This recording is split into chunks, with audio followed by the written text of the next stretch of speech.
In the official submission, I only included Key Solar as an applicant. However, there are other applicants that have also applied for a similar exemption, which is Uppington PV and Kocha PV. But for the sake of this presentation or this submission, I will only focus on Key Solar, and then we will submit the other two in the following ELS meeting. So Key Solar is applying for a temporary exemption as per Table 1. The details are there in terms of the exemption that they are requesting.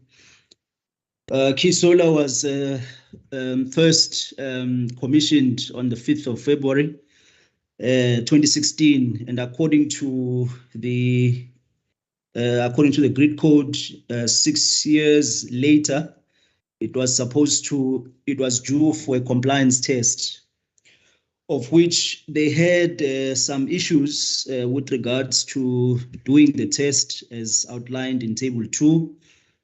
So I've indicated in Table 2 the reason for their non-compliance and also the remedial actions that they plan to take in order to rectify the situation. This basically means that the new date that was granted to them previously was the 31st of December, and now they are asking for another extension up until the 31st of December 2023. So they are basically asking for another year extension. They've not submitted a plan to substantiate the milestones, and also in terms of how they're going to be able to achieve this date of 31 December 2023. The other applicants have submitted plans, but Key Solar did not. I will just move straight to the last section, Chair, which is section 14 on page 8, which is asking the subcommittee, electricity subcommittee, to approve the temporary exemption as recommended by the GCAC. So the details are in Table 3, where we identify what Key Solar is exactly asking to be exempted from, which is all clauses of Appendix 9. So this temporary exemption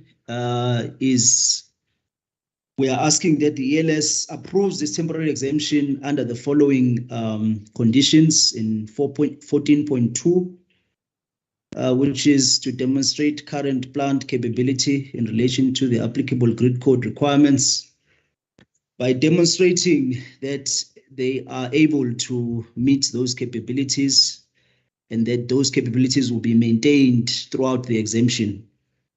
And then to number B, report quarterly to NERSA in terms of the achievable milestones or what progress they've made to achieve the milestones. And then number C, should the network require the conditions which are lacking, then they should not be able to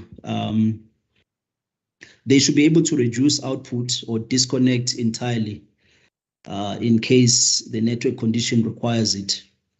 And then lastly, they cannot claim for deemed energy in as far as it pertains to the exemptions that are granted.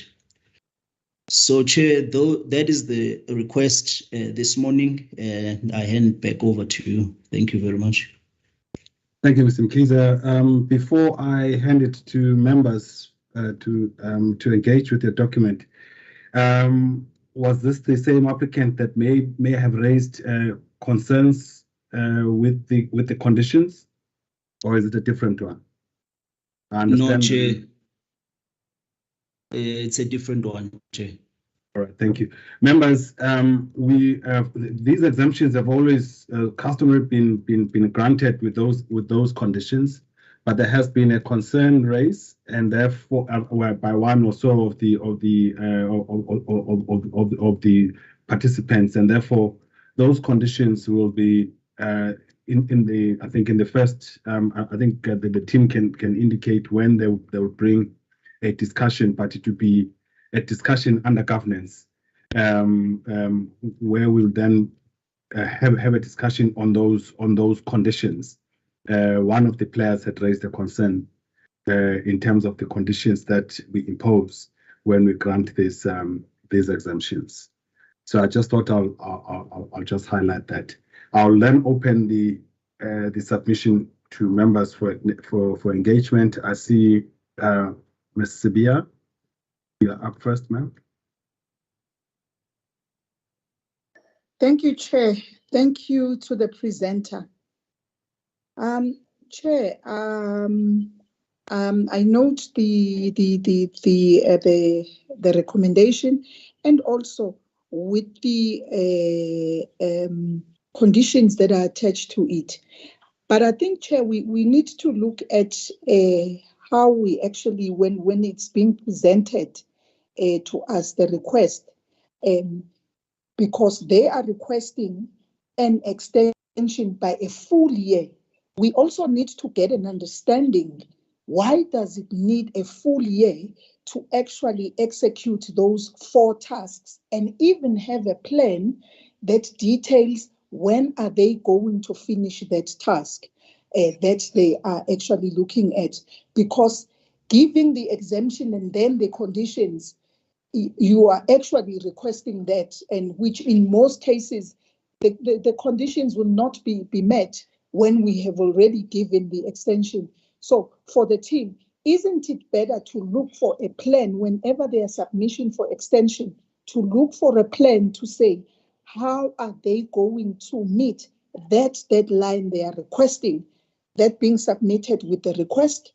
It's the request and then the plan to say, we are looking at meeting that date, so that we can minimize the management thereafter, after we have actually issued the extension, and also have those conditions that they believe that are not achievable or onerous to them. Thank you, Chair. Thank you, Ms. Spear. Mr. Mkhize.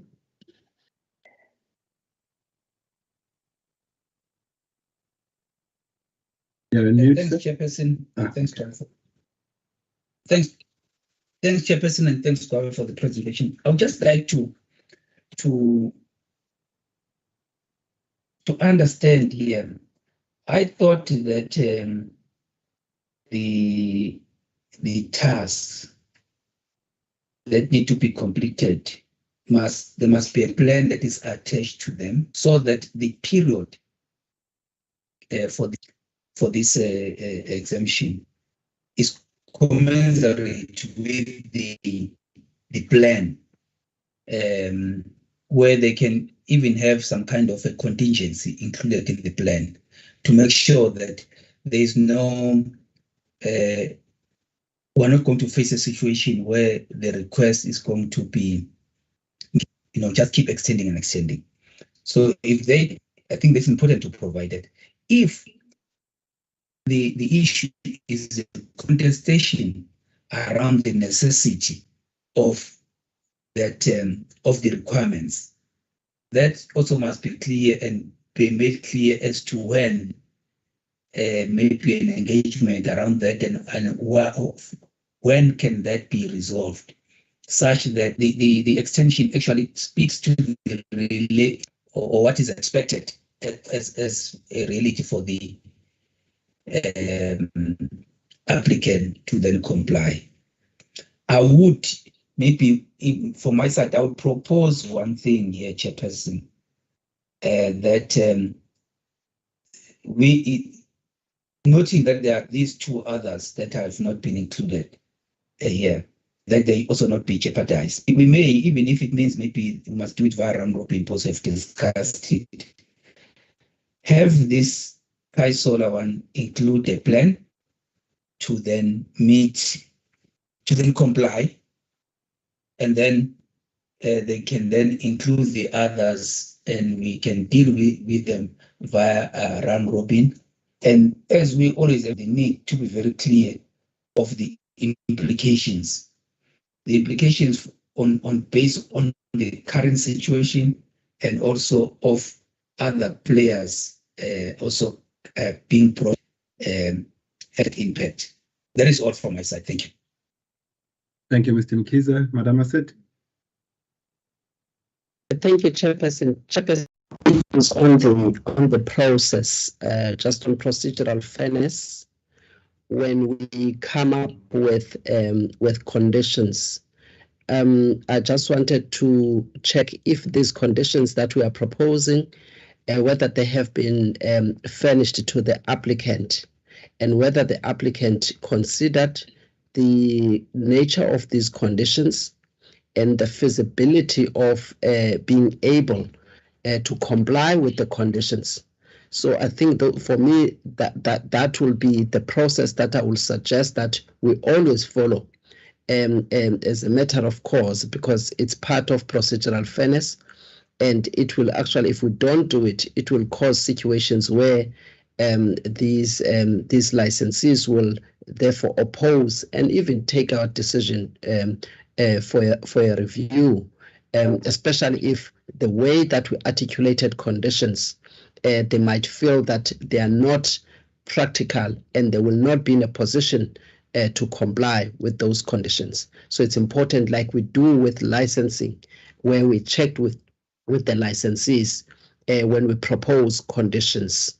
So I think that even with this one, we should be able to follow the same process so that we avoid any challenges with regards to the conditions. So may I check if in this case, these conditions were furnished to the applicant and whether the applicant is comfortable with the conditions. On the issue of the plan, Chairperson, I'm covered. Yes, we should have insisted on the plan, but then the conditions now, they deal with the fact that there is no plan, and therefore we can get that plan. We're directing so by coming up with the conditions, but we must check. So I'm covered in that regard. And Chairperson, lastly, we should also always, when we deal with the exemptions, try to substantiate the duration of the exemption so that we are quite clear that the duration itself is sufficient, or if we want to be much more generous and lenient, then let that be clear.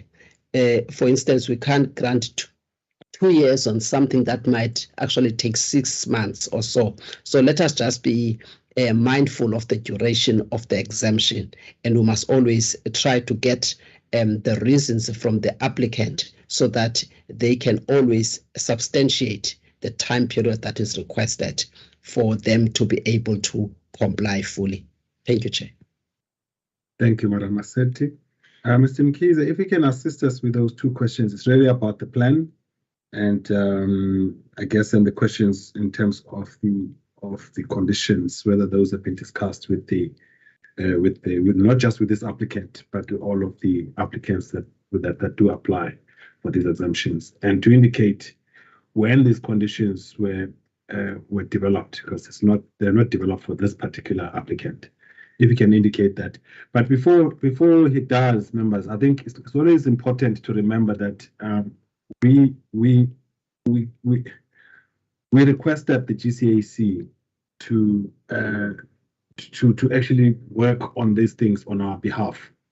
They are the people that are closest to the ground, and it's a committee that has got all market participants, ESCOM, all of the network owners. It's got representatives from IPPs and all of that. It's a committee. I think maybe Mr. Mkhize can also elaborate again, who sits on that committee, and that we rely on them. They are the ones that look at these things, and they are the ones that then advise us whether to approve the conditions or to approve the exemptions or not, and if there are any special things that needs to be identified, they are the ones that will do that on our behalf. I just thought I would actually just start with that reminder, members, that it's something that we have requested assistance from the GCAC to do on our behalf. But we make the decisions, but they work out all of the technicalities. But Mr. Mkhize, over to you. Thank you, Chair. I've noted the question from Ms. Sibia and Mr. Mkhize regarding the plans. Yes, we have been insisting that whenever the GCAC recommends applications, that they do insist that applicants provide plans. And recently we have seen that they have actually responded. Applicants are providing the plans. However, I've double checked with this particular applicant again that they have not provided us with the plans. So I do take the guidance that we need to perhaps go back and ask them to provide the plan, particularly because it's very clear items that are outstanding, those 4 items that I have indicated. So I think it's only fair that they just outline and say when those particular items will be completed. And then with regards to the conditions, the conditions were discussed with the GCAC. And of course, as Mr. Kumede said, the GCAC consists of members from a diverse from the industry, including the intensive user group, ESCOM, the IPPs, the renewable power producers, and also AMEU and others. So these conditions were discussed at the GCAC and accepted. So, and also as Ms. Maseti alluded to, whether the conditions are applicable. I must say we've not had any queries with regards to this as to whether the conditions are applicable. We've not had any queries from any other applicants except one, which has raised this as an issue. So, yeah, but we are in the process of looking at these conditions just to make sure that they are clear and understandable. So that is in process. Chair, I'm not sure if I'm missing any other responses, but yeah, I think that is that. Thank you very much. Thank you, Mr. Mkhize. I guess in the plan you then see the substantiation of the issues that are under review to indicate how long it would take for them to actually do whatever that needs to be done and why it needs to be done. Madam Maseti, follow up. I see your hand is up. Yes, Chairperson, it is a follow-up. I think my question, Chairperson, is very specific. I do understand the role of the GCAC and the work that they have been doing for NERSA through the years. And all that I'm asking, Chairperson, is whether the proposed conditions were tabled and tested by NERSA, not the JC. JC, yes, is a committee that we have established just to do some work, but we do not cede our responsibilities to the GCAC. I just want on this one, Chair. Did we check with the applicant whether the nature and the structure of the conditions are appropriate and they will be in a position to comply with them? Remember, it is this entity that must comply with them. So the issue of procedural fairness will not be answered by the GCAC if the GCAC other companies feel that these conditions are appropriate or not. It is not for that. It is for the person, the juristic person that must comply with these conditions, that must tell us whether such conditions are fair and they will be able to comply with them for fairness, Chair. Thank you. Thank you, Madam Maseti. I think I would request, I know that Ms. Makubane has been the one that presented this things at the meeting that we had.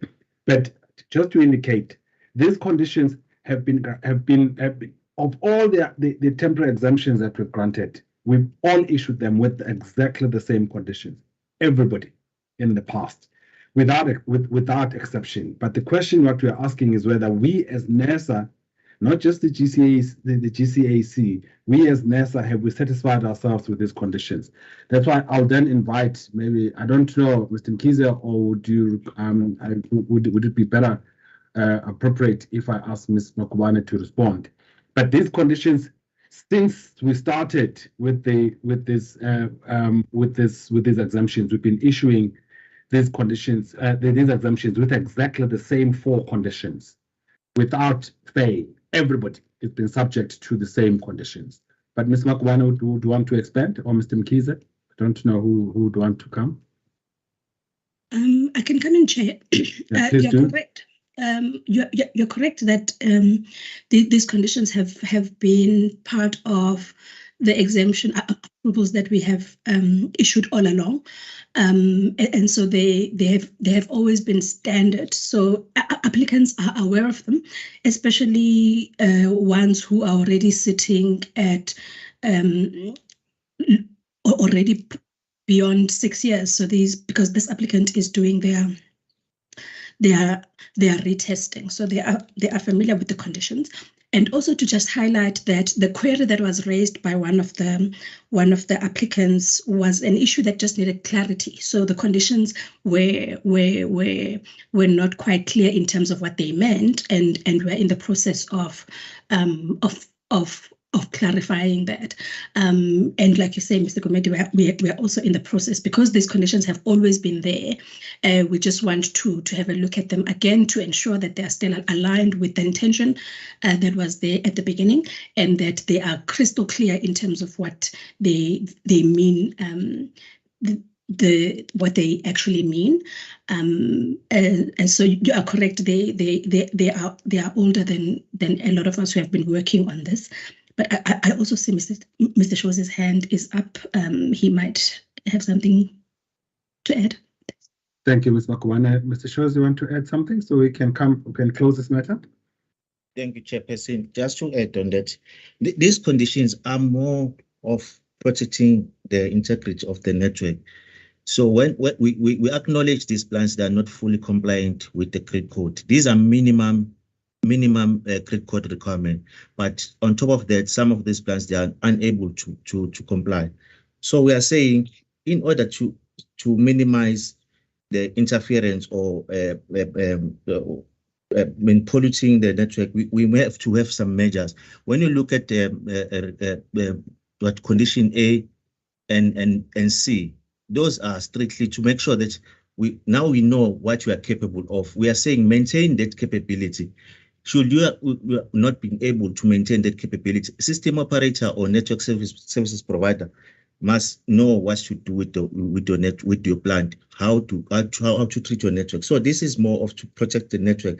But the one of condition B is for NERSA to get a reporting on how this compliance is being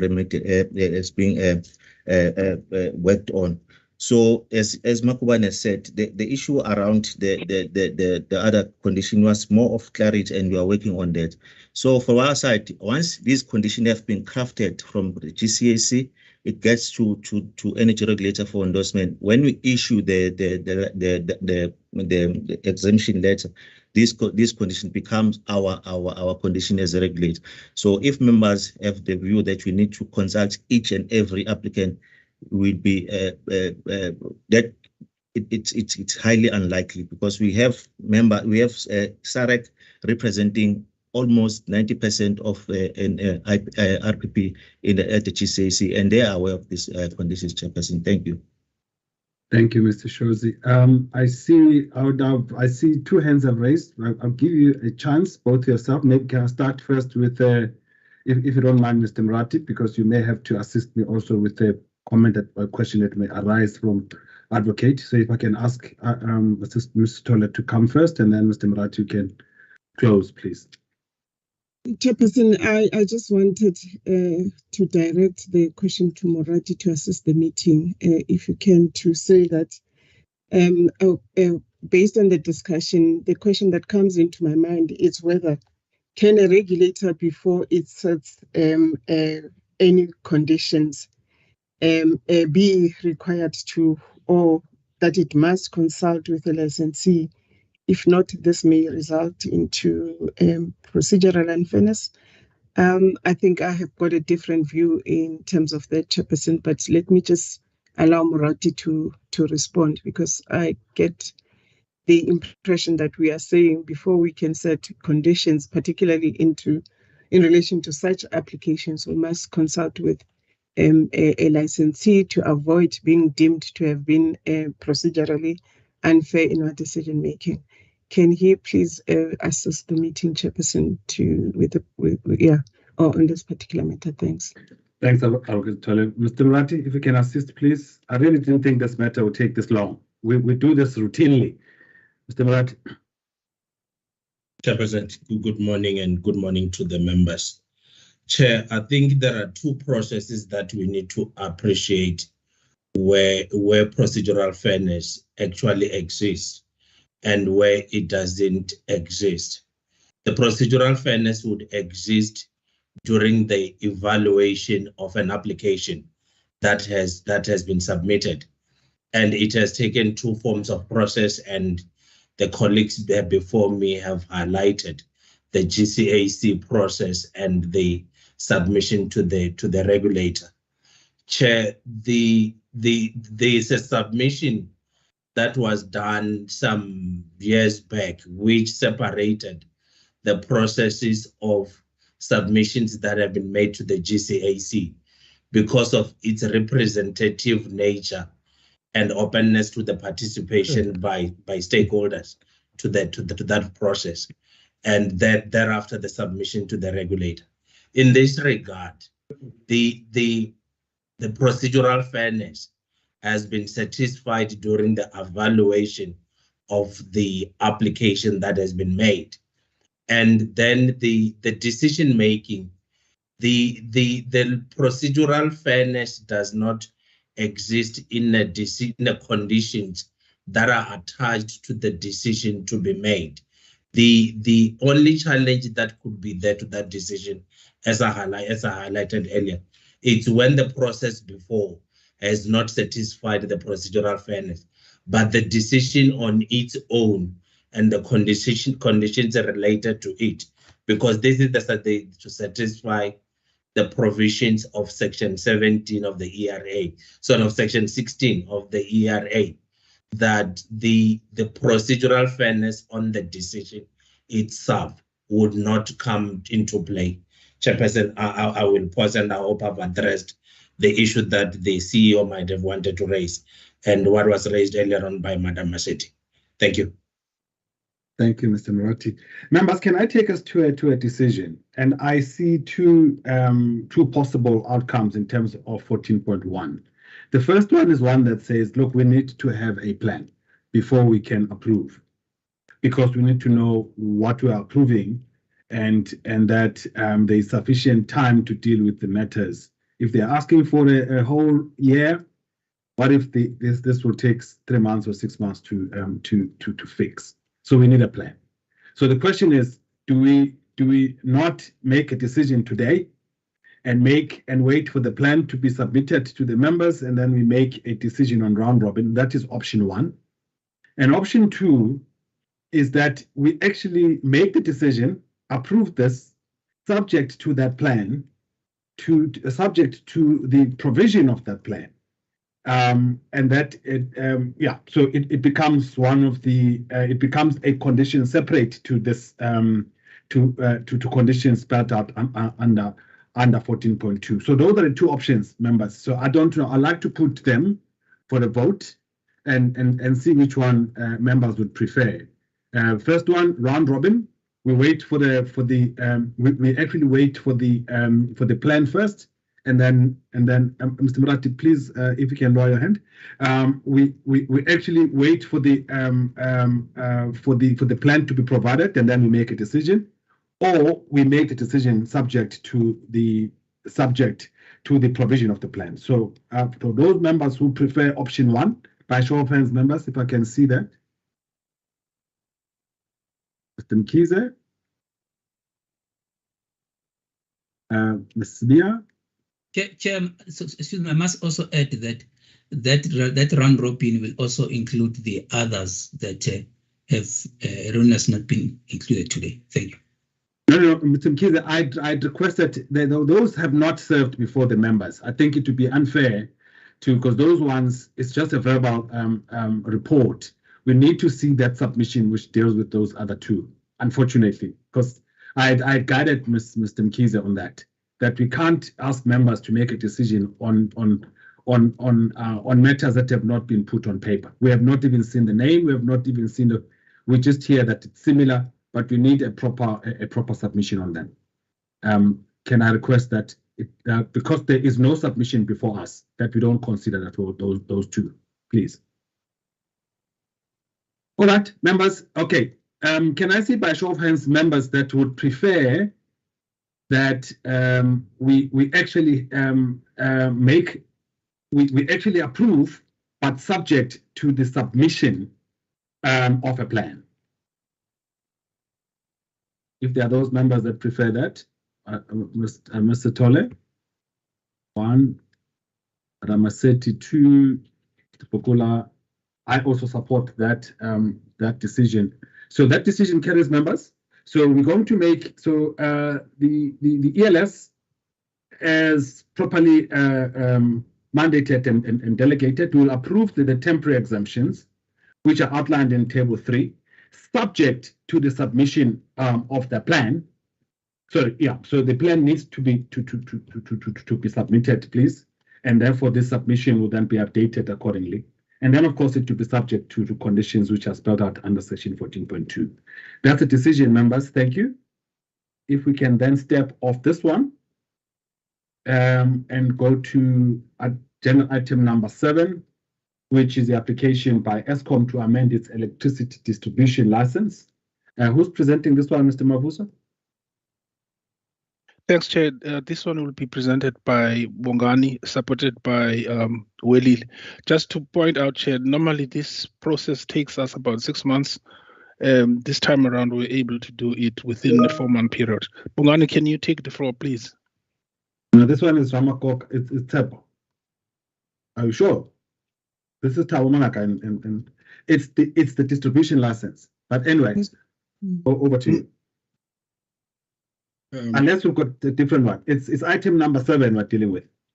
Oh, Chair, I think I made a mistake because I'm looking at my own agenda here, and sorry about that.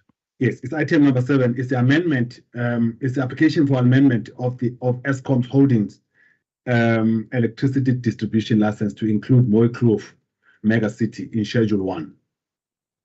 Mr. Ramakok? That would be Thabo Manaka, Chairperson. Thank you. All right. Thank you, Chairperson, the board members and colleagues. This is the application for the amendment of Eskom electricity distribution license to include Mooikloof Mega City in Schedule 1, list of supply areas. The purpose of this submission is to request the electricity subcommittee to approve Schedule 1 of the Eskom holding SOLTD electricity distribution license be amended to include Mooikloof Mega City, and that the polygon of the Mooikloof Mega City development be included and highlighted with the corresponding NERSA electricity number, and as well as a GIS for distribution area of supply, and the tariff to be charged in the area mentioned above be the NERSA approved Eskom distribution tariff.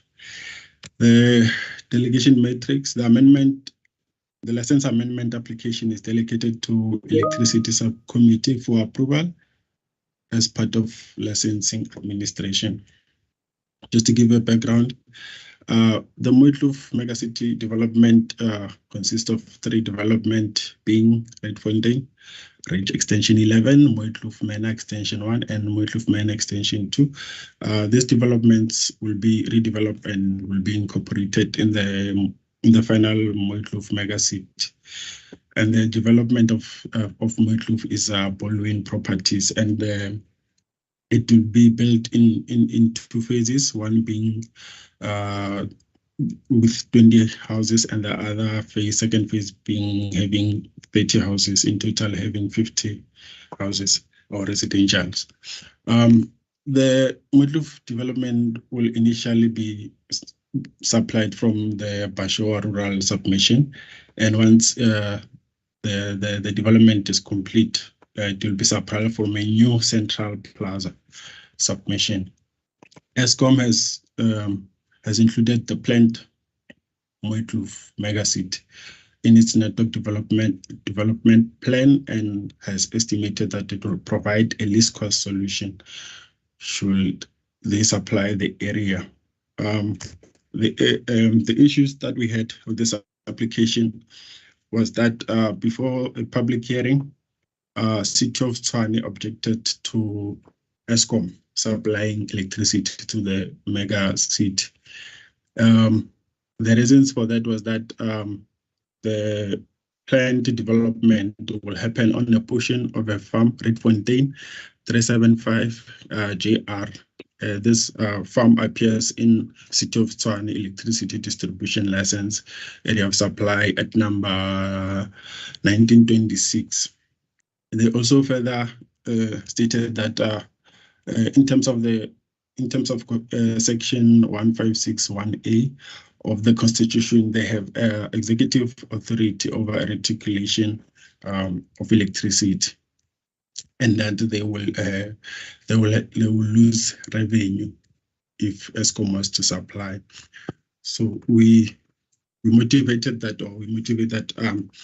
the Mooitloof mega city development is happening on portion that are numbered 1097/375, 1098/375, 1004/375. These are portions where the development will be on Redfontaine Farm and not on the entire Redfontaine Farm. And then this Redfontaine Farm was included in the City of Tshwane license prior to NERSA having a GIS mapping project and having approved rules for licensable distribution area of supply. In terms of the rules, it stated that farms and bulk customers are standalone and individual customers, and are not an area of supply and cannot be listed in a Schedule 1 list of area of supply. As such, the exclusion of farms and bulk customers has been applied to all licensees, including Eskom, Eskom itself. And previously, the energy regulator had approved a similar application by Midvaal local municipality, Midvaal, to include 8 Flag Township in its Schedule 1. The energy regulator approved was for Midvaal proposed development within farm 8 Flag, while 8 Flag had appeared in the old Eskom electricity distribution license Schedule 1. So therefore, this application can be processed in line with the letter precedents. With the rules as well, Eskom had demonstrated that it has an effective business case study on network planning based on load forecasting models, and there will be clear and identifiable delineation between the intended supply area serviced by other licenses. There will be no overlapping of network lines or areas as confirmed by the GIS polygons provided. No crossing of existing medium voltage, low voltage lines or cables. To go to recommendations, we recommend that the Electricity Subcommittee approve that Schedule 1 list of supply areas of the Eskom electricity distribution license be amended to include Mooitloof megacity. The polygons of Mooitloof megacity be included and highlighted with corresponding NERSA electricity distribution number, and as well as the GIS. And the tariff to be charged in the Mooitloof megacity be the NERSA approved Eskom distribution tariffs. Thank you. Thank you, Mr. Manaka. Just two issues. I think it would have been useful if we had included a map. I think it gets really difficult when you mention in terms of those coordinates and the farms and, /375, but it would have been very nice if members could visualize that. But if they had a map, I had assumed that there would have been one included. I think it wouldn't hurt to actually still include it in the submission later, even if the decision has then been made. So members, we've got the application before us. If we can engage with it, please. Mr. Mavuso, do you want to say something? See, your mic is flickering. No, Chair, sorry, that was a mistake. Perfect, thank you. Members, you've got the application before us. We do have some kind of precedence on this. We dealt with 8 left. We did deal with another one, but in that other one, there was overlapping of lines. But this one, we believe what at least the team is saying, it's almost the same as 8 left. Madam Massetti. Thank you, Chairperson, for the opportunity. Chairperson, I recall, after the public hearing, during the post-hearing discussion, there were some legal provisions that were quoted or cited. I can't remember the specific one, but the essence of one of those legal provisions is that there's a legal process that requires the municipality to engage in a discussion with Eskom, and there must be some form of authorization by the municipality for the area that falls within the jurisdiction of the municipality. I can't remember the specific section, but I think we were made aware of that.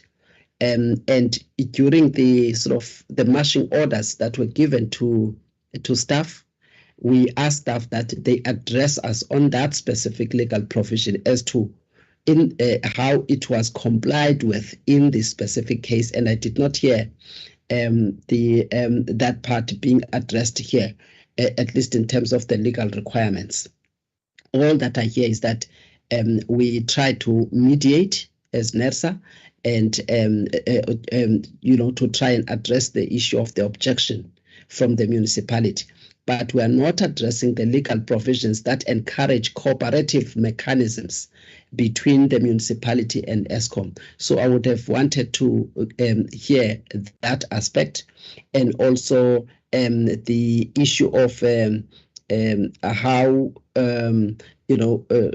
Eskom will then be allowed to operate in an area or to be given areas of supply within a municipal jurisdiction, of which the municipality stated that by constitution it has the right of supplying electricity in that particular area. I just want to be addressed there. I'm not saying that it cannot be allowed. I have read some of the cases from the High Court in terms of instances where even if the municipality has the right within that municipal area, but they look at whether it is in a position to then supply, the ability to supply, so that it does not prejudice the users who might want to gain access. So I've read some of those cases, but I wanted to see how such principles have been analyzed in this case so that we're comfortable when we say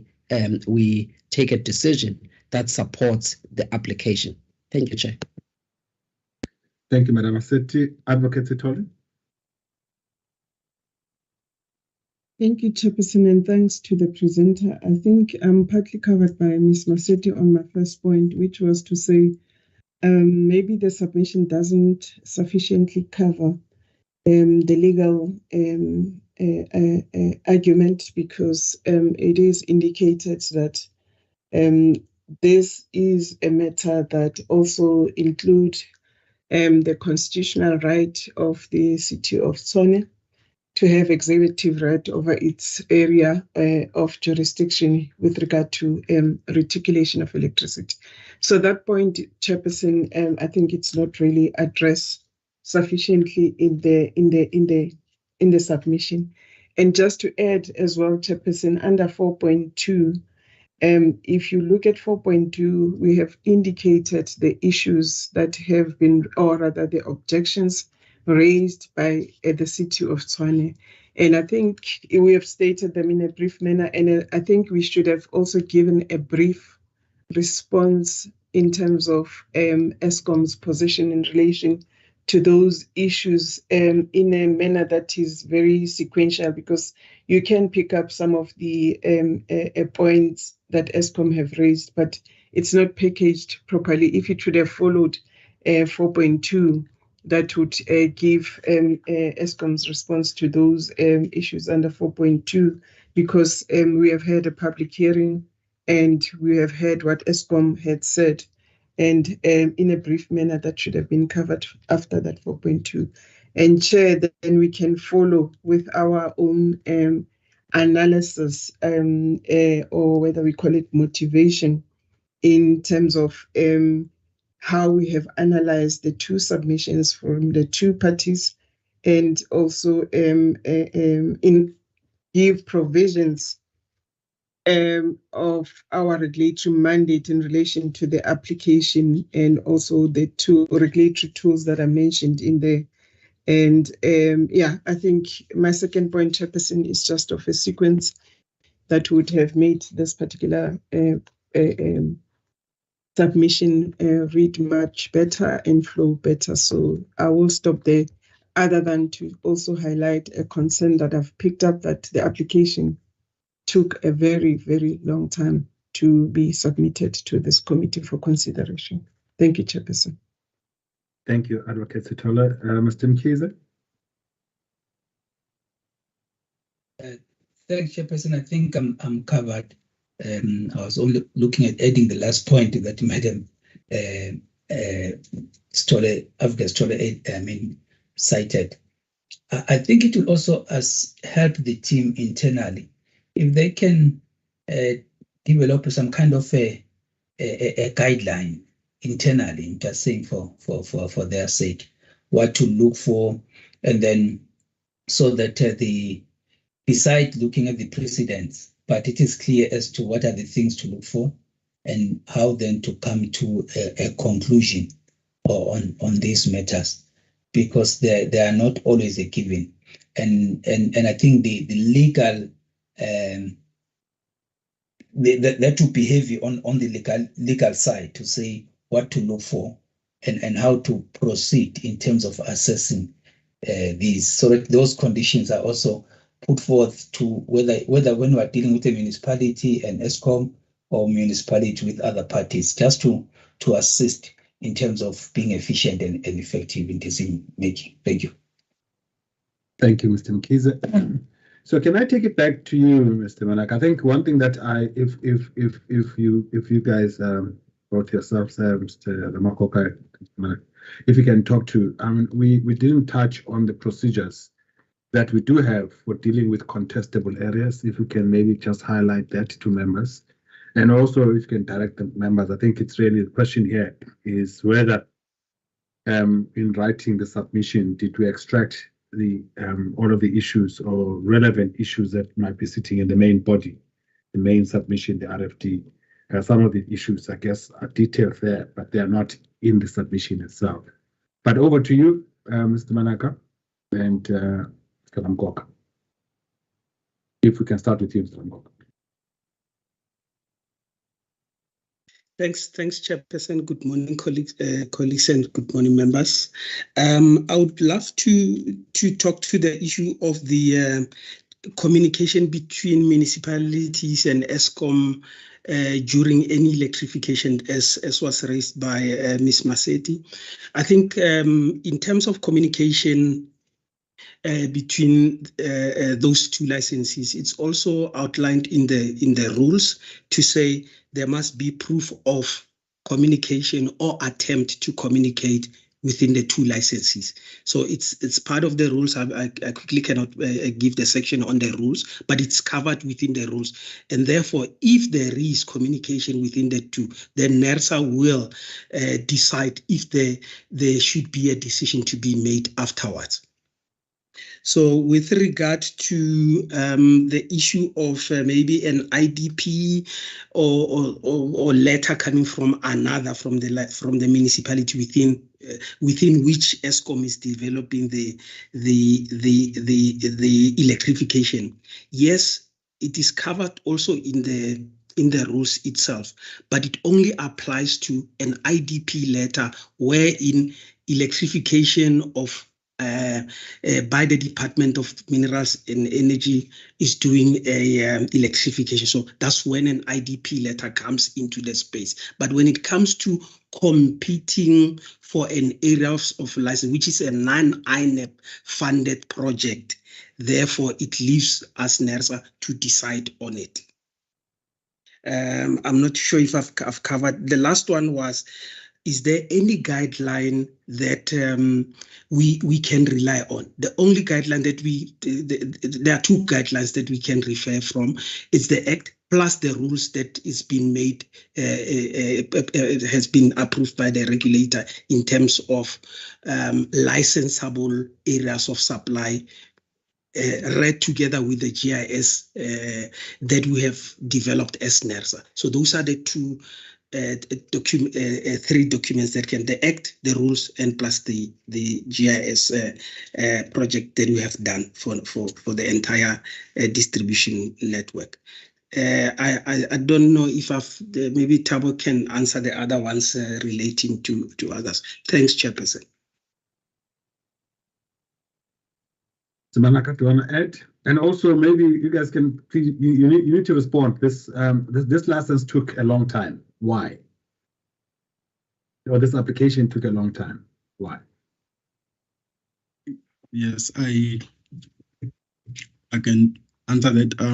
I think when we received the application, we didn't receive all the information when we received it, and we acknowledged it.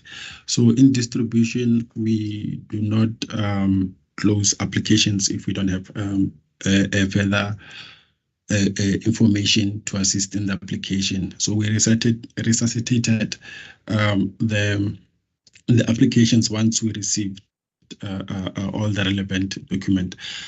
Another challenge was having to arrange meetings after the public hearing, where the meetings for mediation, we never got a suitable time to have Eskom and Tshwane.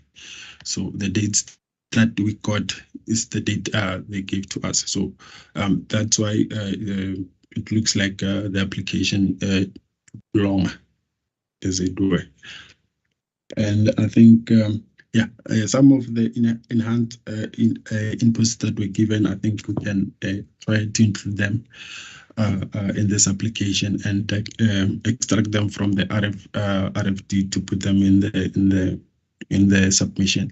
And I think in terms of legality, maybe Mr. Morati can assist us there. All right. Thank you, Mr. Morati. Do you want to add anything to the questions that have been asked, the legal questions? Chair, probably some of the remarks to be made might result in maybe the enhancement of the submission. Chair, there's been a great emphasis on the provisions of Section 156 of the Constitution, and that relate to the executive authority of the municipality with regard to the area of jurisdiction. And the activities identified is electricity and gas reticulation. And the unfortunate part that we sit down with today is that the aspect of reticulation as one has never been defined, that there's no conclusion on what reticulation would mean to be constitutionally acceptable. To the case law that we sit down with today, which is the NERSA case, the court applied a very restrictive approach to the provisions of 156 to say it does not apply generally. It applies to the areas where the municipality actually has the relevant services, has the provision of the relevant services.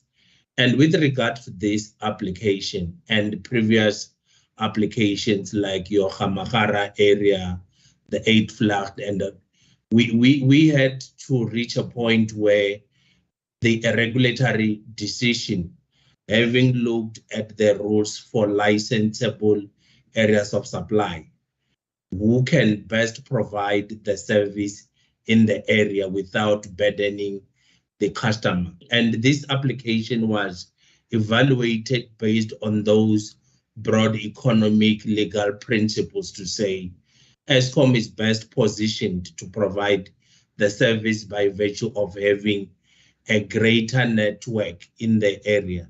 The third aspect was the evaluation of the dissolution of the former municipality, wherein certain areas belonging to those municipalities were handed over to Ekurhuleni and City of Tshwane.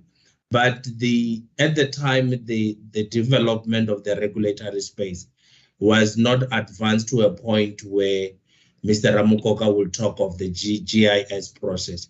And we end up with a situation that the analysis now drilled down into the smallest detail of the area to enable the provision of that service. So from a legal side of issues, we looked at it being guided by the existing provisions in the rules that were consulted, which the regulator approved, and they were consulted on with SALGA, municipalities, and Eskom, and they were accepted that there will be the rule book in terms of the licensing, and also the history of how we approved previous licensable areas where there was such cross-pollination of municipality and Eskom in the same area.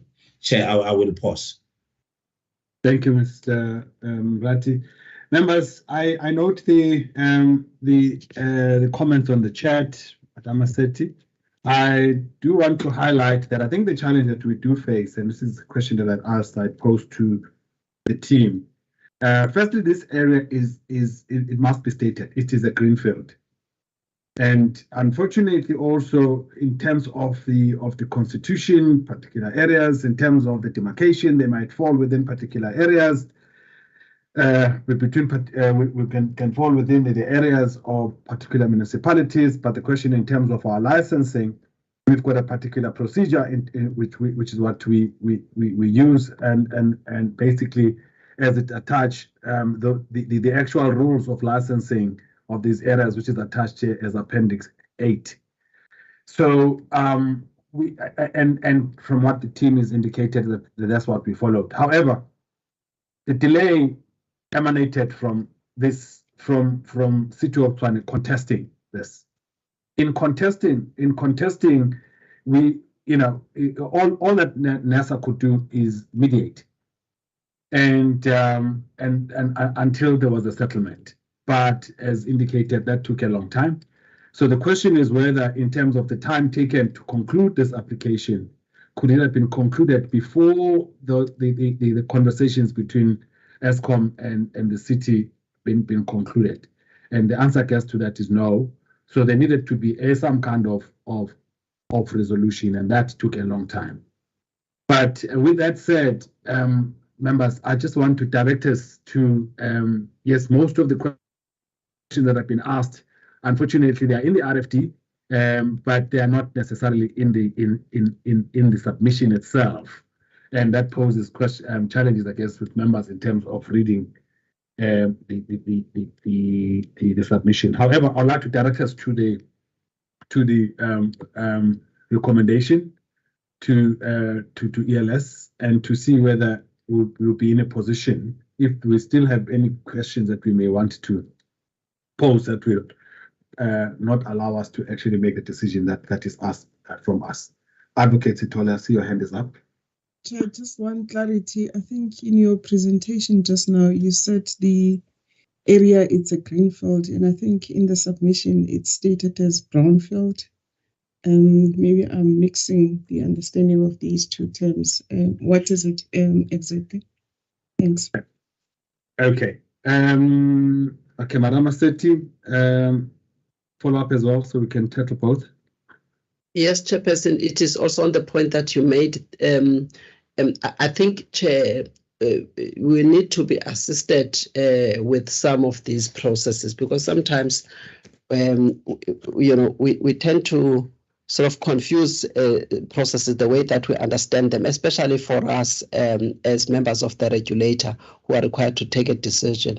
I wasn't sure if within this license application process, because we're at the license application process, I am not sure when we make reference, even in the document, a reference to mediation, of which mediation is required in terms of Section 30 of the Electricity Regulations Act, whether that process now was incorporated in this process of the application. I'm not trying to complicate issues here, but if it's put in the way that it appears in the submission here, Chairperson, it might then necessitate some clarification so that we are not seen to have followed two separate processes and try to incorporate them into one. So I would understand when there is an objection, there is an objection. They will state the reasons for the objection.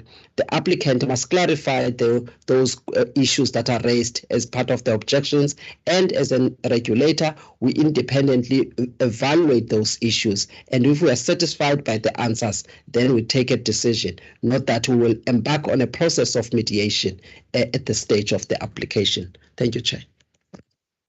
Thank you, Madam Assetti. If I cannot be assisted by the team, but to answer your question, Advocate Sithole, on page 14 or page 15 of 115, paragraph 30, in the table, table 1, there was a question posed to Eskom, and just above paragraph 34, the answer is there. The area in question is a greenfield. And because thanks, Chairperson. Then maybe we may need, I don't know whether to correct or what, in 4.1.4, the submission says it's regarded as a brownfield. Thanks. Okay, so there might be a need for alignment. Yeah, I see that point. Thanks, Madam. Colleagues, if you can assist me, so we can with the responses. Mr. Ramkoka. Chair, I would want to respond to the one where there are two processes, the one for processing application and the one for the mediation. For us as the team, when we conducted the mediation, we were hoping to come to an amicable point between the two licensees after the public hearing. However, one of the parties, the licensee, City of Cape Town, sent a letter to say they no longer want to engage in this mediation process, wherein it put us to an end of what we tried to do. And therefore, that is why we had to proceed with this license for its finality. I just hope maybe that's the reason. So whether we putting the mediation as part of the processing of the license, yes, it is part of the processing of the license, because the mediation emanated after the public hearing, wherein we were instructed to go and have the two licensees to engage. So it is counted as part of the processing of this application. Thanks, Chairperson. Thank you. All right. Your comment is noted, Madam Assetti. I think the challenge was we couldn't arrive at a decision because there was an application on one end, there was an objection on the other, and the question is how do we then settle that? Members, can I take us to a decision, please? It's been almost 45 minutes. We've spent almost 45 minutes on this one. But I think the issues have been raised, have been indicated. They are actually included in the RFDs, just that it's more the sequencing, as was indicated by Advocate Sithole. And also, if we can just clarify that issue around brownfield versus greenfield. This is definitely a greenfield in respect of what as I understand it, as also indicated in the submission as well. All right, members, the decision that is sought from the ELS is spelled out under paragraph 10.1, which is basically to request the ELS to approve the 10.1 that the schedule of Eskom's electricity distribution license be amended to include Mooikloof megacity. 10.2 that the polygon of the Mooikloof megacity be included and highlighted with the corresponding NASA electricity distribution number on the NASA's GIS system for distribution areas, and 3 that the tariffs to be charged in the Mooikloof megacity development be NASA approved distribution, Eskom distribution tariffs. So those are that is decision that is sought from the ELS. Members, by show of hands, if we can agree to those.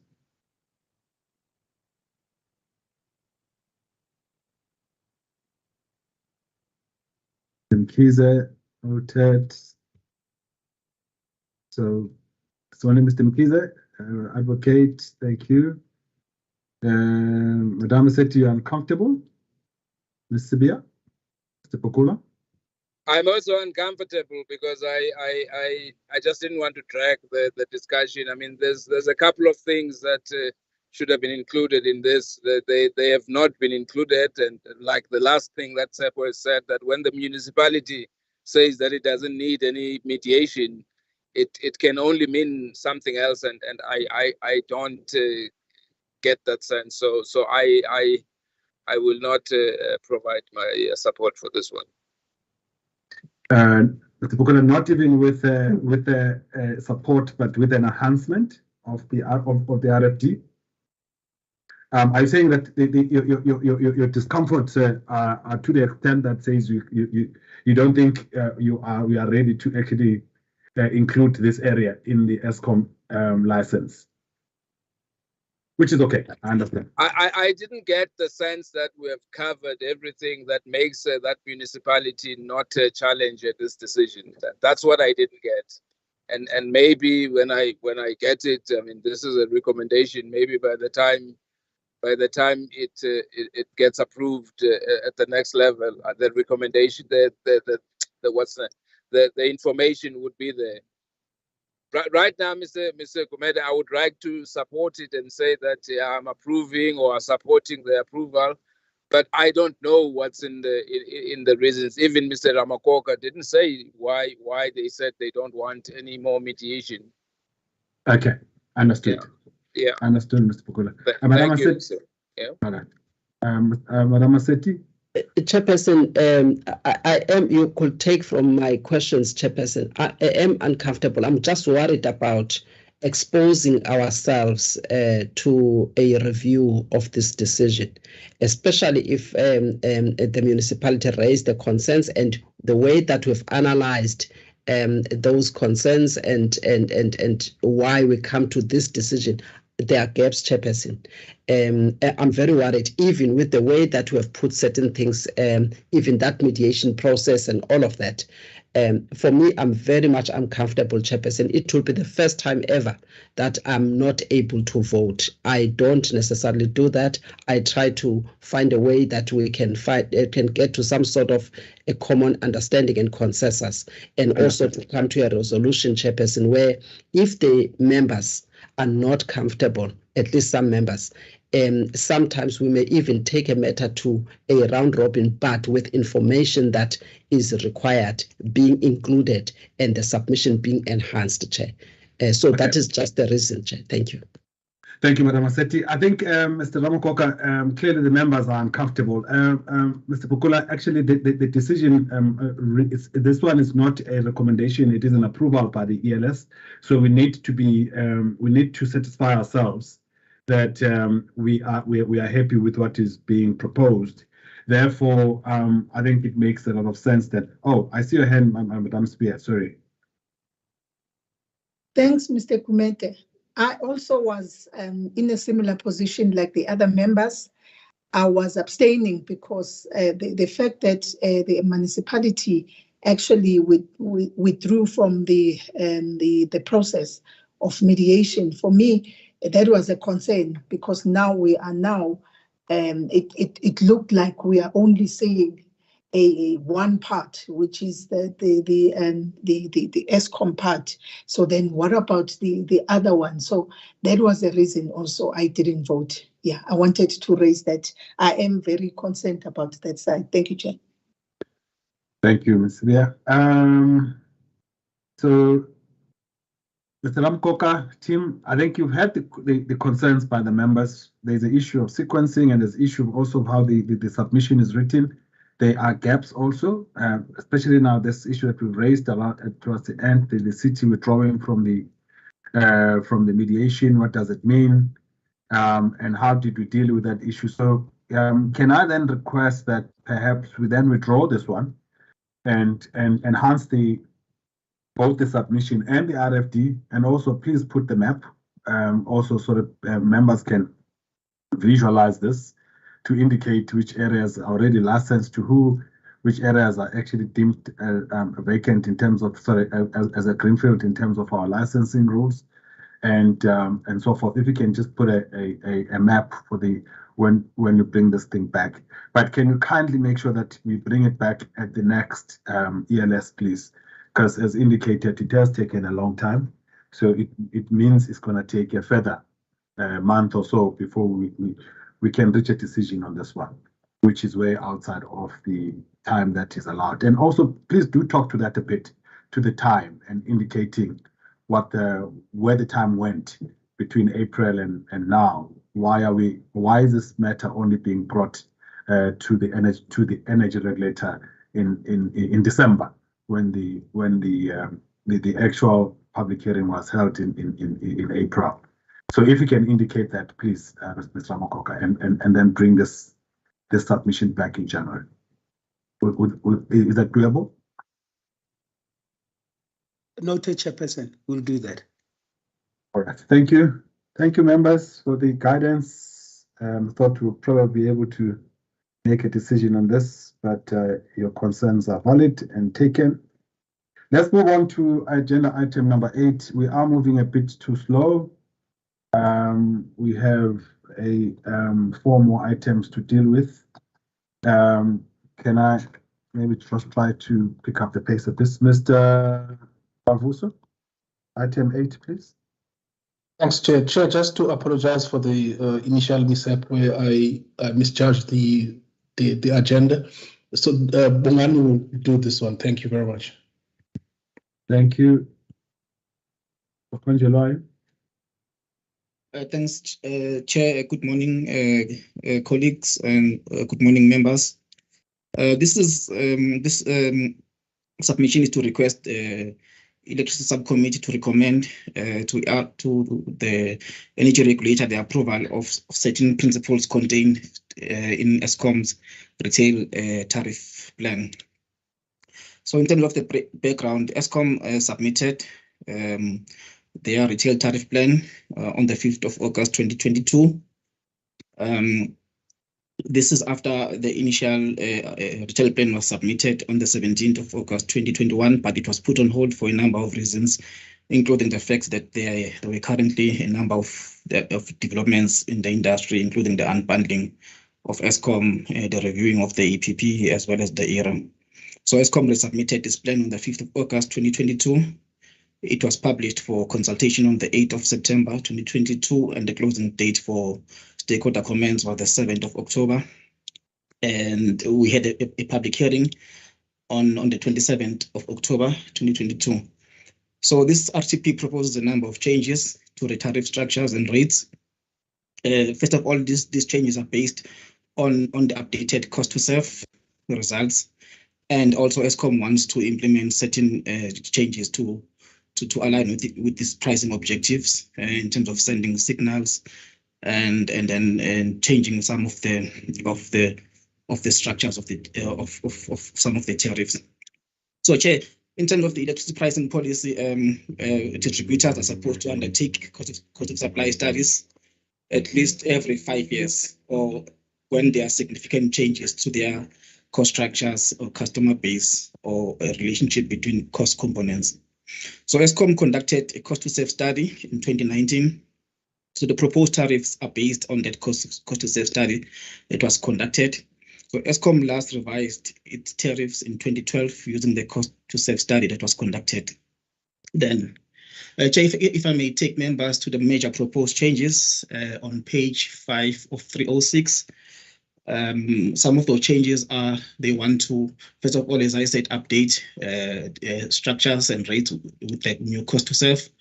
They want to introduce a generation capacity charge to align the recovery of generation fixed costs with fixed tariffs. Currently, generation fixed costs are largely recovered through energy charges. They also want to remove IPT, the inclining block tariff, from home power and home light residential tariffs. They also want to introduce a time of use tariff for residential customers who have SSEG, small scale embedded generator installations. And they also want to change their time of use ratios as well as time of use hours. So, Chair, I'll highlight the recommendations right at the end, but I'll just go to the RFD briefly in terms of the assessment that we did. So from page 25 to page 43 of the RFD, we did an analysis of the actual cost to serve study. So when Eskom submitted the RCP, they also submitted their cost of supply study. So we did an assessment of that study in terms of its alignment with the cost of supply framework that was approved by the regulator in 2016. There were some issues, for instance, how they classified the cost was not aligned to this framework, so we had to ask them to resubmit that part of the study. But generally, we found that the cost of supply studies is aligned to the NESA framework. So, Chair, in terms of the major recommendations, they start from page 45 of 306. The first major one is around the time of use proposals. And, Chair, to support that, so if I may just bring members to figure 3 on page 46 of 306. This is what Eskom is proposing. So they want to, currently there are 3 peak hours in the morning. So they want to move 1 hour to the evening. So there'll be 3 peak hours in the evening. They are also proposing to introduce standard hours on a Sunday from 5 to 7 in winter and 6 to 8 in summer. And then, Chair, on page 47 of 306, they want to change the ratio between the high demand peak tariff and the low demand of peak tariff. The ratio is currently 1:8, so it means that it costs a consumer 8 times more to consume during high demand peak season as opposed to low demand of peak season. So they want to change the ratio to 1:6. The only issue maybe I just want to highlight on that 2 issues around time of use is that these are not based strictly on costs. Even though Eskom would have to ramp up in the evening and use more expensive sources of generation to meet this demand, but the cost is not strictly 1:8. So it's mostly about sending signals to consumers to shift their load because of the pressure on the system during early morning and evening peaks. Secondly, we did a modeling in terms of whether when customers respond to the new time proposed rates, whether it will have an impact on Eskom's revenues. So the challenge is that when you do such an exercise, it's hard to tell how customers will respond. So we assume that customers will respond according to the signals, and our assessment is that this should not have a negative impact on Eskom's revenues. They'll still be able to recover the cost because when customers respond, they would consume, way it's cheaper to consume accordingly. So, Chair, the next proposed change is the rationalization of municipal tariffs.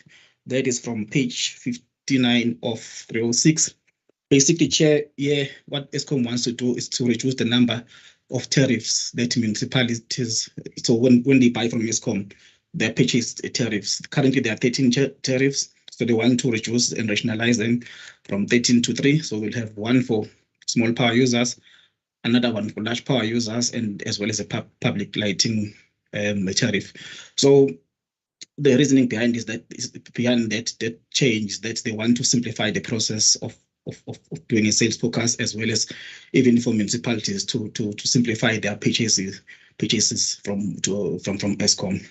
So we recommend, Chair, that we approve this proposal, noting the number of concerns that we raised around the fact that, for instance, Eskom regards municipal distributors as retail customers when they also still need to sell to their own customers. We also note that one other stakeholder commented to say that is how it's supposed to be, because if they are purchasing at 132 kV and below, they are considered distribution. So that's how it should be. It should be, but we note all those concerns. But our main, I think, reasoning behind approving this is that there is a group of municipalities that are purchasing on Rural Night Save, and it's been an issue over years that they are actually, because of this tariff is very expensive, they would realize a reduction of their bulk purchase cost for about 20%, which will be able to relieve them, and they'll be able to make a surplus from electricity, taking into account other factors. Chair, quickly, if I can go to the next big one, that will be the recommendation around the increasing of fixed tariffs. So from page 66 of 306, that figure there shows that currently Eskom, even though their cost, or even though 76% of their costs are fixed, currently they're only recovering 10% of that cost through fixed tariff. So it's mostly recovered through energy charges, and they are proposing to increase this rate to about 24%. The reasoning behind that is the risk that they are exposed to when sales decline, and so the decline of sales is not does not necessarily correspond with the decline in fixed costs. So that exposes Eskom to a risk of decline in sales, and that risk emanates through, or is filters through the RCA process, where Eskom submits an RCA for them to be able to recover those fixed costs. So we did an assessment looking at the number of countries on how this issue is addressed, and we found that on average, the fixed charges are up between 30 and 40% of the tariffs. And so we tried to also find, because most of the studies are from Europe, some studies around Africa and other developing countries were really not as successful. But there were also objections raised on this one, and the main issue that was raised was the fact that the increase in the fixed charges will discourage investment in SSEG, because then it will make it not a viable case for customers to install SSEG, because when they compare whether to install solar, they will look at the energy rate and compare it with solar's Eskom's wholesale energy rate. But Eskom is actually arguing that they shouldn't be comparing that, because within that energy rate, it also recovers fixed costs. So it's not a fair comparison. So, Chair, with this one, it's a difficult one, because it's a debate which has both sides. But looking at the risk on Eskom in terms of them not being able to recover their fixed costs, we are proposing that even though Eskom wants to move this from 10% to 24% over 1 year, our recommendation is that this should be done over 3 years. And this would give us space for the energy industry, as all these developments are happening, that we can have at least a bigger view of the issues, whilst at the same time trying to alleviate this problem around Eskom's sales decline, taking into account that their costs are largely fixed. So the next proposal, Chair, is around generation capacity charges. And here Eskom is saying that they want to introduce fixed charges for generation-related costs, because currently all generation costs are recovered through energy. And for them, they are saying that they want to send a signal to consumers that their consumption is not really wholly about energy. It also incurs some fixed costs. And at this point, Chair, I would like to ask Mr. William Kiza to just take us through the analysis around this generation capacity charge principle, as well as the recommendations. Thanks you. Remembering that the submission has been read, okay? So just please highlight, colleagues, so we don't take too long in presenting it. Thank you. Yes, no, thank you, Chair. Just around the generation capacity charge, it's a new charge that Eskom is introducing in order to be able to better recover fixed costs, specifically for generation. You will recall that as a result of the future unbundling of Eskom, each division will have to be able to stand on its own and be able to recover both fixed and variable costs. So Eskom is proposing this charge in order to be able to recover the fixed costs in terms of the capacity that Eskom is providing. Now, in particular, this charge will affect those who have renewable energy sources, particularly rooftop PV, because whenever they lean on Eskom, this capacity that Eskom is providing needs to be paid for. So this is basically a signal specifically to those who lean on and off on Eskom's capacity. So it's a signal to say that there is a cost behind providing the standby capacity. So we have, as NESA, made an analysis of this new charge and considered stakeholder comments, and most stakeholders were against this particular proposal. And they were specifically citing issues of discouraging the development of renewable energy, which is something that needs to be encouraged. So where they are basically coming from is what Dr. Konjelwayo has pointed out, to say currently people are investing in renewables with the current tariff regime, thinking that they are getting more return than what is warranted, because they are not paying the full or reflective fixed charge, which is based on the capacity charge that Eskom is providing. So the GCC is basically to send a signal to say there is a cost behind providing the capacity. However, Eskom has not is proposing to not charge customers based on the full capacity that Eskom provides via coal plants, nuclear, and also the OCGTs. So currently Eskom is proposing that the charge will only be based on OCGTs, which is only 20% of the total cost of providing the total capacity. So this is just the introduction of the capacity element, or the cost of providing the capacity. But stakeholders pointed out the fact that if this generation capacity cost is introduced, there's no way of telling how Eskom will escalate it in the future. And so they were completely against it, saying that it should not be introduced even to begin with, but instead there should be just a small increase in the fixed charges, which reflects the actual cost of providing the capacity, as well as the energy portion that is being supplied, which is the variable charge to customers.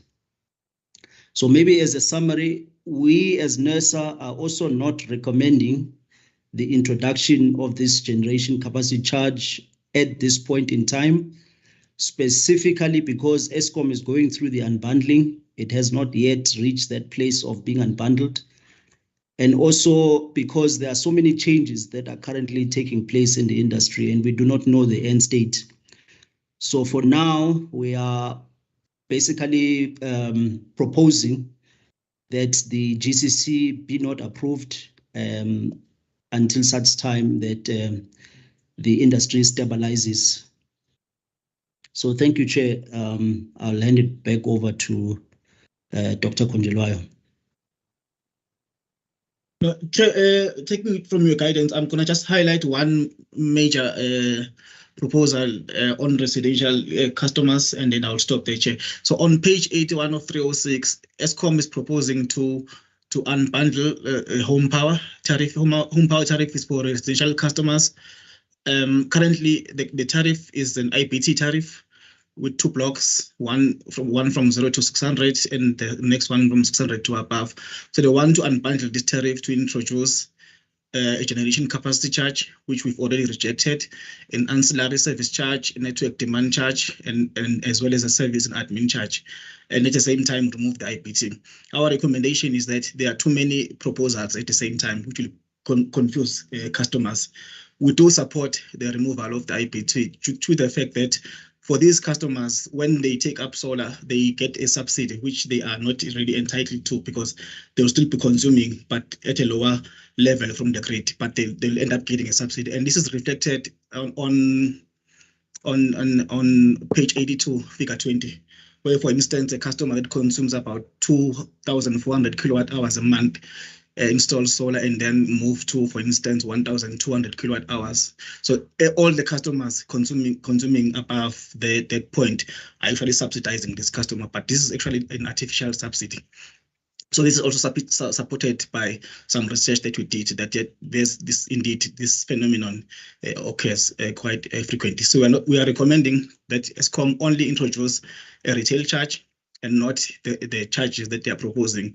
So they can't do everything at the same time because it will confuse customers.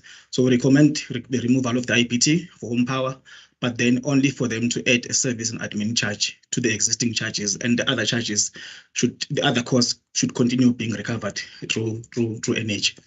And then also on the IPT, they also want to remove IPT on home light. We are not recommending that. And the reason we are saying it is that because the conditions for when the IPT was introduced, when there were capacity constraints are still in existence. So we are not really there. So NESA is conducting a study to assess the impact of IPT on consumption.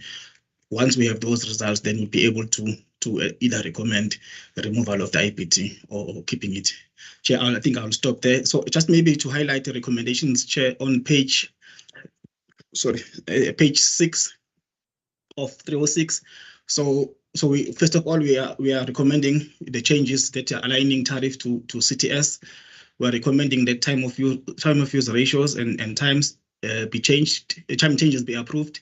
We are recommending the rationalization of municipal tariffs. We are recommending that fixed charges increase should be limited to 4.6% per annum over the next 3 years. We are recommending the conversion of service charges to each port. We are recommending the removal of IPT from home power. We're not recommending the full unbundling of home power, only the addition of a retail charge. We are not recommending the removal of IPT from home lights, and we are not recommending the introduction of generation capacity charge to be introduced. Thanks, Chair. Thank you, Dr. Konjelwayo. Thank you, Mr. Mkhize, for the presentation. Members, we've got the submission before us. It's one of those that, unfortunately, I have my own personal views. Although I authorize the presentation of this at the ELS, but I hold very different views. But this is not about me. So all I do is just I authorize that this be introduced, but I don't actually control the content. I guide where I can.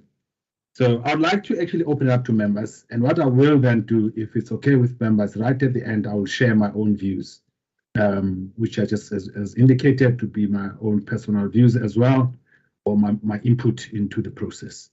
But I'd like to open it up to members for engagement.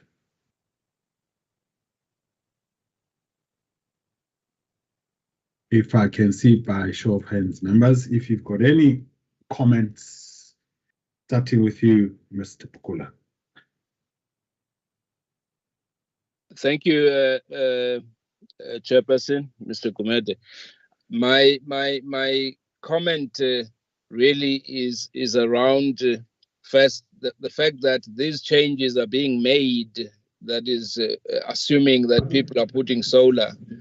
I don't have a feel. Can you hear me, Chair? Yes, I can hear you. There is bit of background. I don't know, it's coming from myself, but I'll mute myself. But I can hear you. Please proceed. Yeah. I think I want to propose that even this, we hold back on it a bit in approving, even for that home power. I'm happy to approve. In fact, let me sequence my argument nicely. When we talk about that people have installed solar power and what, I think the percentage of people who have installed solar power relative to the percentage of the other people who have not installed solar PV systems is very small. So to make a decision that affects everyone just because a few affluent or those who can afford have done that may not be in the best interest. The second part, so for me, I would say that we do not approve, and we go into the same mode as saying we will conduct a study and we will come back with the when we have the results of the study, then we will implement whatever decision is informed by the studies. The second one is I'm not sure that if you're on home power, the one that we are saying we must include a service charge and the other things, I'm not sure what additional service is going to be provided that then attracts a service charge. And maybe let me park there for now, but those for me, so I'm not recommending that inclusion of a service charge. I think we can work around something else. And the other one is we have not done a study to get to a point where we say that the smaller percentage that is solar PVs affects the bigger percentage that has no solar PVs. Thank you, Chairperson. Thank you, Mr. Pokola. Mr. Mkhize? Thanks, Chairperson, and thanks to the presenters. I'm partly covered by Mr. Pokola, but I'd just like to highlight that my concern currently, if one looks at the electricity industry, there are lots of moving parts, and we're still looking at the adjustment, the tariff adjustment, and how that then influences this down the line. Yes, there's some will experience an increase, some will experience a decrease, but it's still not clear. I think this exercise, we need to position it in the portfolio of projects that are on the go and see what dependencies are there, the outcomes of which may change how we look at this. So for me, that is my first concern in terms of positioning this project amongst the portfolio of projects that the Electricity Regulation Division is seized with. Secondly, there are issues like Royal Night Save where we've had challenges, and it is within the ESCOM's decision-making powers to then engage with the respective municipality and maybe review that specific one. But to the rest, I'm still concerned that it's not so clear in terms of the cost-benefit analysis of this, or I would say maybe the impact analysis as to what impact these changes are actually going to have. Clearly demonstrated, and if need be, one would have to look at municipalities and look also at categories of customers, because we're talking here, even when you're talking solar, it seems like those that are affluent will end up having solar, and then the problem is left with the middle class or below that. So I'm saying that I see that as a challenge to say it's also part of the impact analysis. And when we're talking of promoting one energy carrier over another, it should also be done in a fair way. There should be a just transition. It shouldn't be an increase for the sake of promoting that to the expense of the paying customers. And then when it comes to for example, issues also that pertain to decline of sales, must also be very clear that how much of that decline is due to Eskom's own doing, you know. And then there was also talk about the time of use, where you're saying the ratio now in terms of the cost is 1:8, so to reduce it to 1:6. So this is just for signaling, but I think it's also going to be important to be clear as to what is the actual cost involved, and also to take into cognizance that consumers, how much leeway do they have in changing their consumption patterns when coming home from work, for example?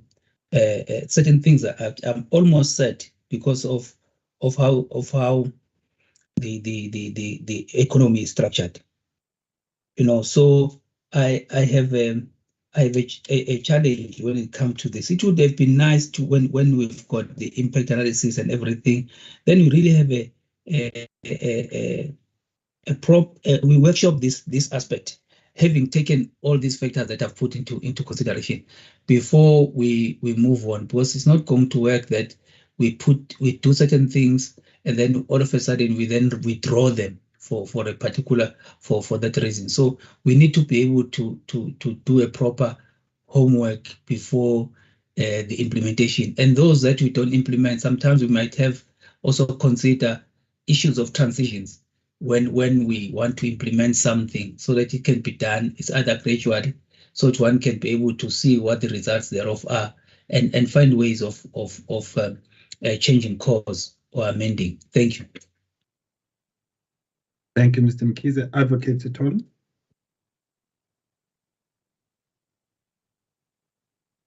Yes, Chairperson, thank you. And thank you to the presenters. Chair, mine is just a point of enhancement, or rather maybe it's coming from the way I have read this paragraph 4.2 on page 2. I will not really read it out loud, but when one reads it, it gives an impression that as a regulator, we often have, it will give a general impression that we regulate by agreement with regulated entities. And I was just going to make a proposal that we rephrase it to read that there was a proposal or request to delay the implementation of the retail tariffs for reasons that are provided, Chairperson, and that the FTRM considered that request and agreed to it, and then to put it the way it is. That is just my request. And as I said, maybe I'm reading it from a different angle, but the manner in which I read it, it may give a different impression, Chair. Thank you. Thank you, Advocate. I don't know if there are any additional comments from members. I had thought I would share my comments broadly, but maybe what I should do, because I do have a few comments on this one. By the way, Dr. Konjilai, I know you're probably still reading a very old Electricity Regulation Act.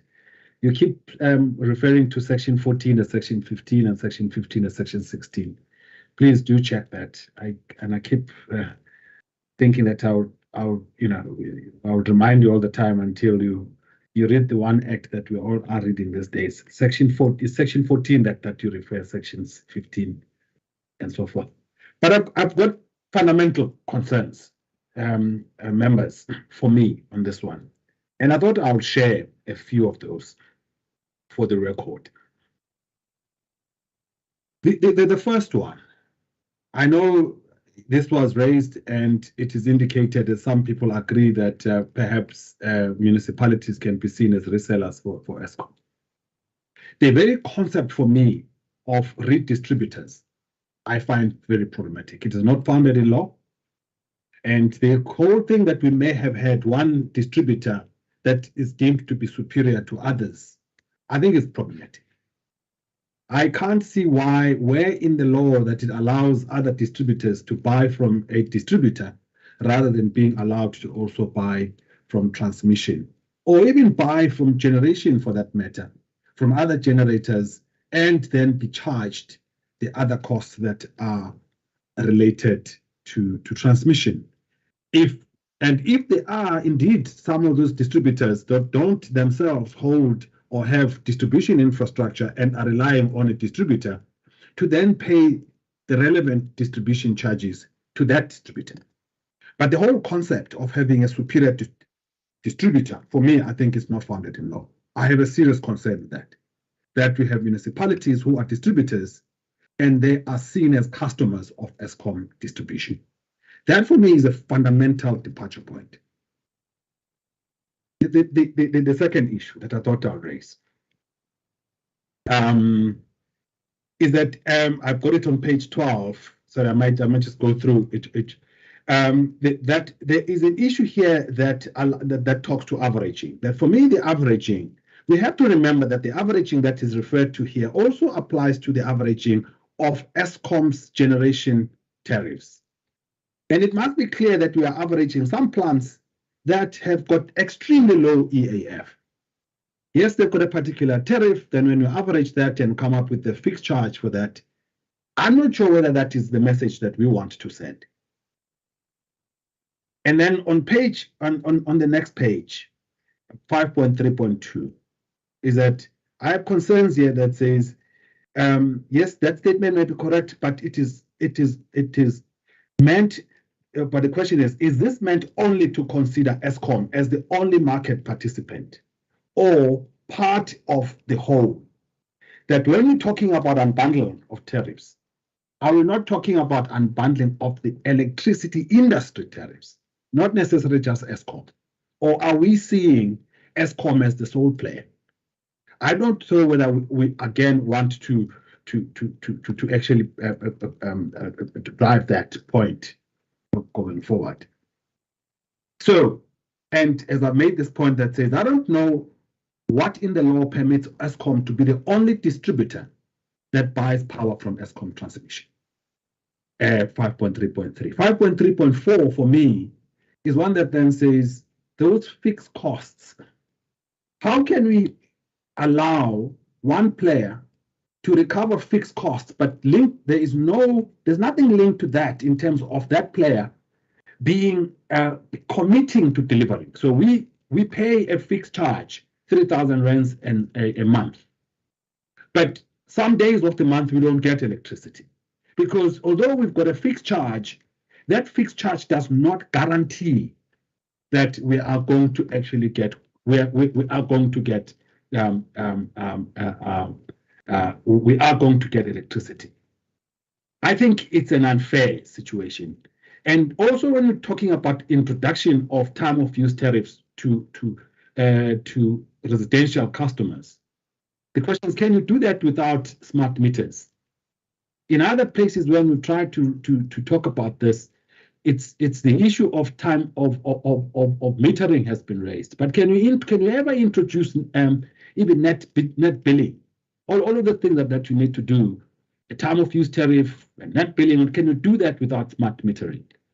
I guess for me, there are lots of decisions that need to be made here. For instance, the issue of if we are coming up with an SSEG export tariff, are we going to be even that net billing? Is it going to be on a one-on-one basis that if you exported one kilowatt hour during the day, you can get your 1 kilowatt hour at peak back when the sun sets? Is that what we are saying? If not, what are the principles that are going to govern that? Even when we are comparing SSEG export tariffs, are we comparing them with Eskom generation tariffs, or are we comparing them with Eskom distribution tariffs? In which case, then there is transmission in there. There are lots of other costs that have been built up. For instance, if we are comparing SSEG tariffs, export tariffs, with say Megaflex, Megaflex contains other things. It's not just generation. So I have lots of those comments, colleagues. I won't bore you with them. I will circulate them back to. I think I'll share the comments with the committee as well as with the team. but I've got lots of concerns with this submission.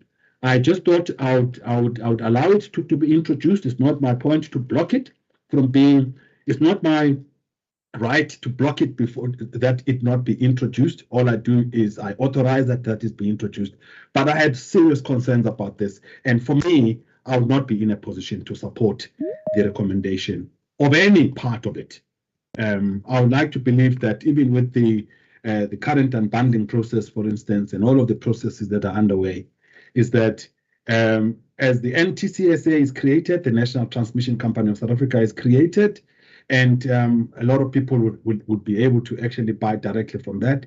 And as other municipalities that want to buy power from other generators, they want to be able to not to have a tariff that is predicated solely on an Eskom tariff, but they need to have an ability to be able to buy from other generators. But of course, if they need to then use the system, that they've got clearly defined use of system charges, and that if as a distributor, and they have got distribution license like an Eskom distribution as an Eskom distributor as well, is that they should then be able to buy from NTSA and so forth. So at this stage, for me, members, I was going to right at the end after your comments, I was going to raise my comments and say, personally, at my personal level, I will not be in a position to recommend this.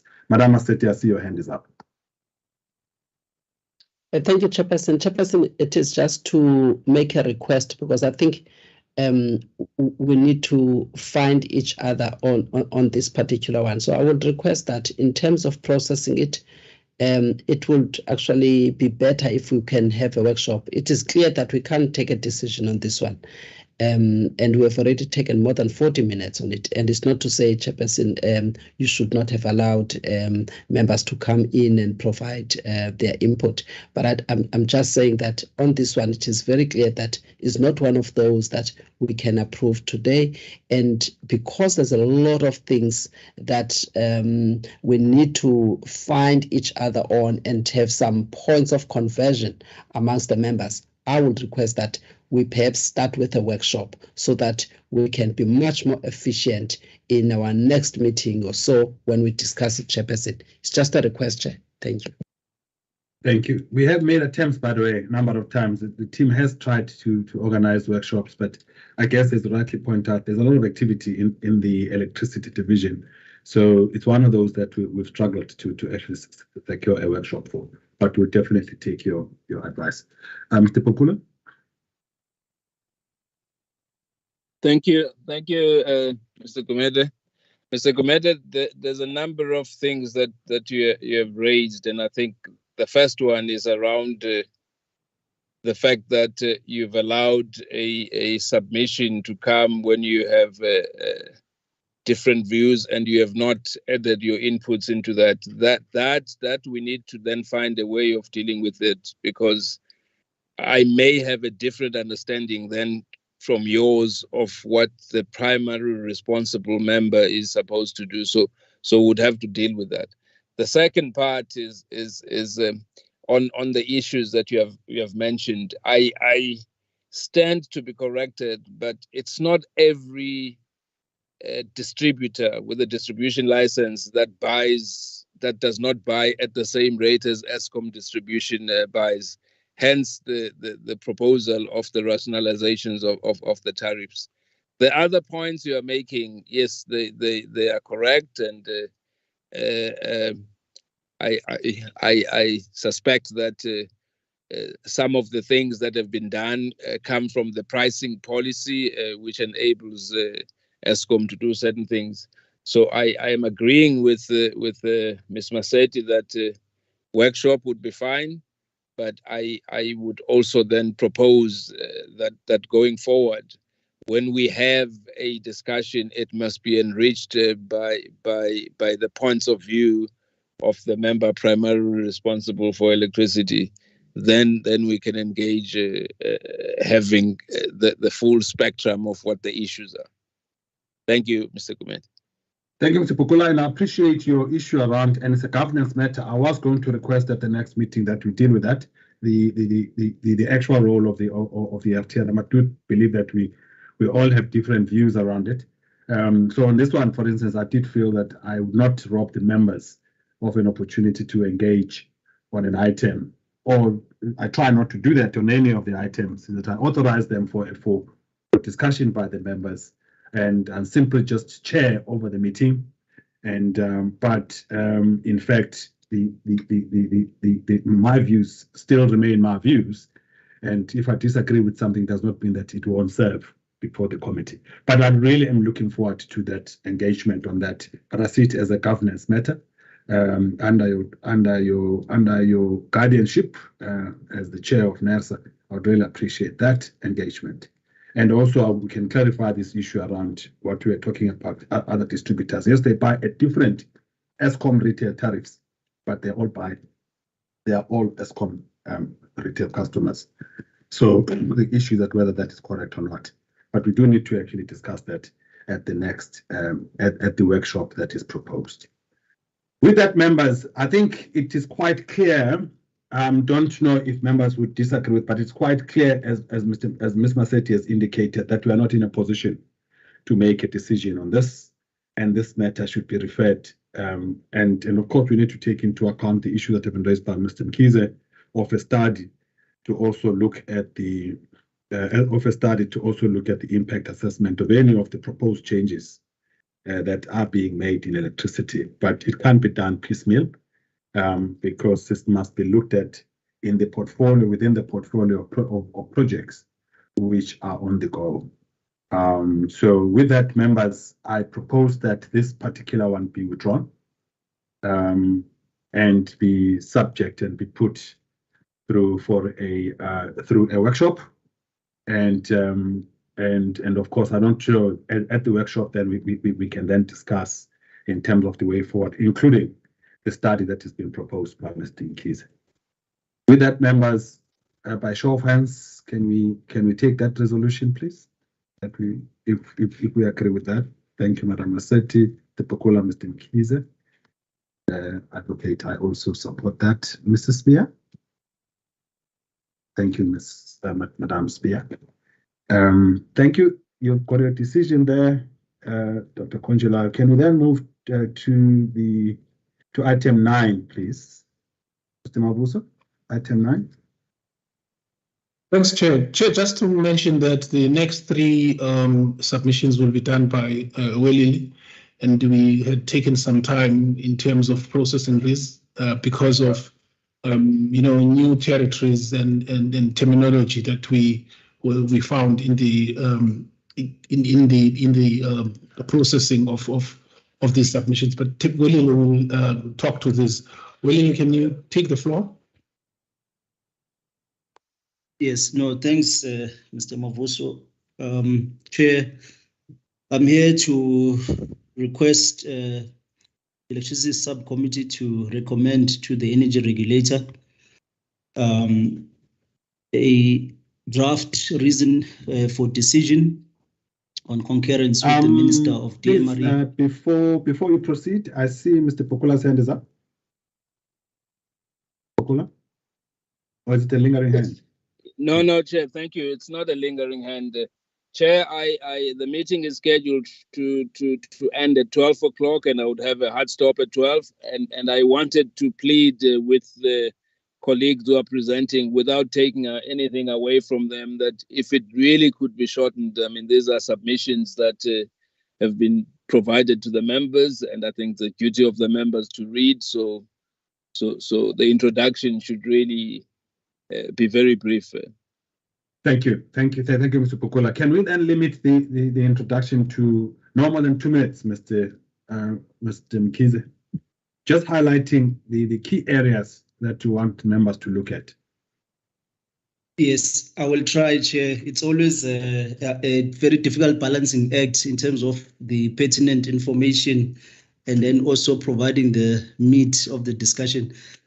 But I'm here to present to the members a draft reason for decision, which we are asking the ELS to recommend to the ER.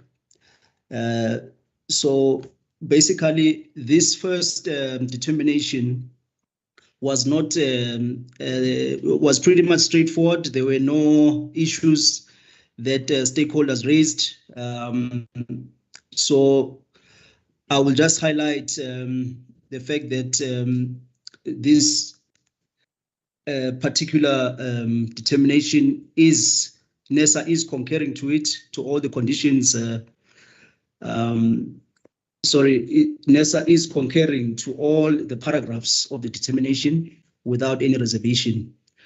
So I will draw members to the last section of the submission, which is section 14. That number A, we are presenting the draft reason for decision on concurrence with section 34 of the procurement of 14,791 of new generation capacity by the DMRE, and that number B, that the final RFD be shared with the Department of Mineral Resources and Energy, and that finally the final RFD be published on NESA website. With that, I thank you, Chair, and I hand back over to you. Thank you. Thank you, Mr. Mkhize. Members, you've got the submission before us. It's read. Any questions, comments? Mr. Pukula? Thank you, Chairperson. I am in support of the decision, and I would like us to just change the recommendations. The first thing we are approving is that we are concurring with the minister. The second thing is, yes, the reasons for our concurrence or reasons for that decision. And I think the rest about sharing the final RFD and all of that, this is information that will really be available. So we must communicate our concurrence with that. And I think the part about approving that it is in the NESA website, these are things that are by the way. They don't need this committee to approve. Thank you, Chairperson. Those are my comments. Thank you, Mr. Pukula. Any further comments, members? Questions? None. If there are none, then we can then go to paragraph 14.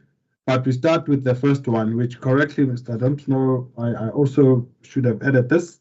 But thank you, Mr. Pukula. The first one is that firstly we are concurring with the so that the first recommendation to ER is that the electricity subcommittee is recommending to ER that firstly that the ER concurs with the minister. That's number one. And then secondly, that the ER then approves the RFD, and then thirdly that the RFD then is shared with the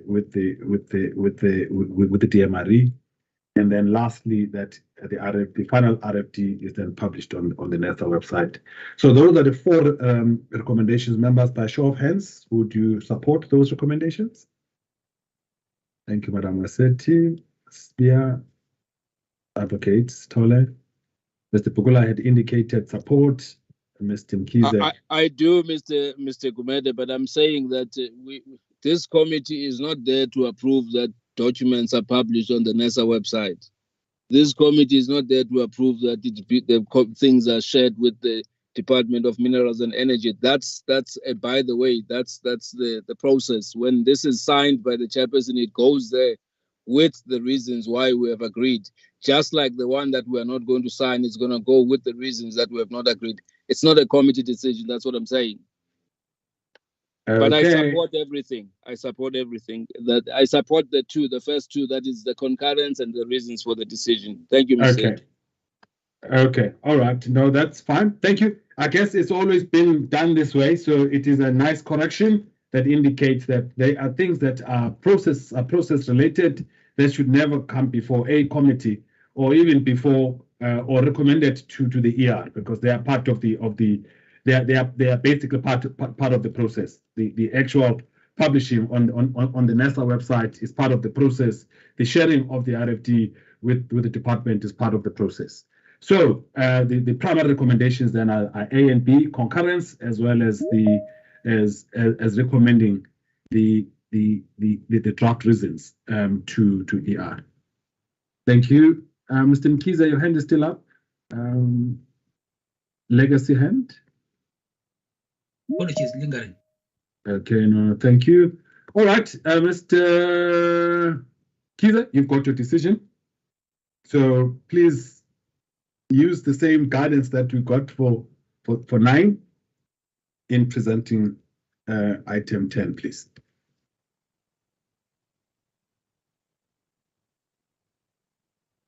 Mr. Mkhize? Yes, sorry, Chair, I was talking on a muted mic. Again, thank you, Chair. The draft reason for decision on concurrence with the ministerial determination on the procurement of 3,000 megawatts from a closed cycle gas technology. Now, this particular RFD raised a number of concerns from stakeholders, which included legal concerns as well as technical concerns. Those are highlighted in the RFD, but for the purpose of this presentation, we would like to request the ELS to recommend to the energy regulator about the partial concurrence with this ministerial determination, and that also the RFD be approved to share the RFD with the DMRE and also to have the RFD published on NERSA website. So, Chair, with regards to the concerns that we raised, I am not sure if we have enough time to discuss them here, but maybe what I do want to highlight is just the parts of the ministerial determination that we are concurring with and the parts that we are not concurring with, which has resulted in this partial concurrence. So number one, NERSA is concurring that 3,000 megawatts of gas power generation be established at Richards Bay to contribute towards energy security. Secondly, NERSA is concurring to the electricity being procured before the date of the year 2028 or as soon as possible, as reasonably possible. And then lastly, NERSA is concurring to the generation capacity being procured by Eskom Holdings Limited through a tendering process that is fair, equitable, transparent, competitive, and cost-effective. Now, in terms of what NERSA is not concurring with, NERSA is not concurring with the fact that there must be a prior agreement by NERSA. Mr. Mkhize, yes, I see there's a hand from Mr. Pukula again. If you can just hold there. Mr. Pukula? Yes, sir. Thank you, Chairperson. I wanted to request Mr. Mkhize to allow us to deliberate on this once he's introduced that, and I also wanted to urge him that when we have made a recommendation in the previous submission, for him to repeat exactly what we said mustn't be there really doesn't help.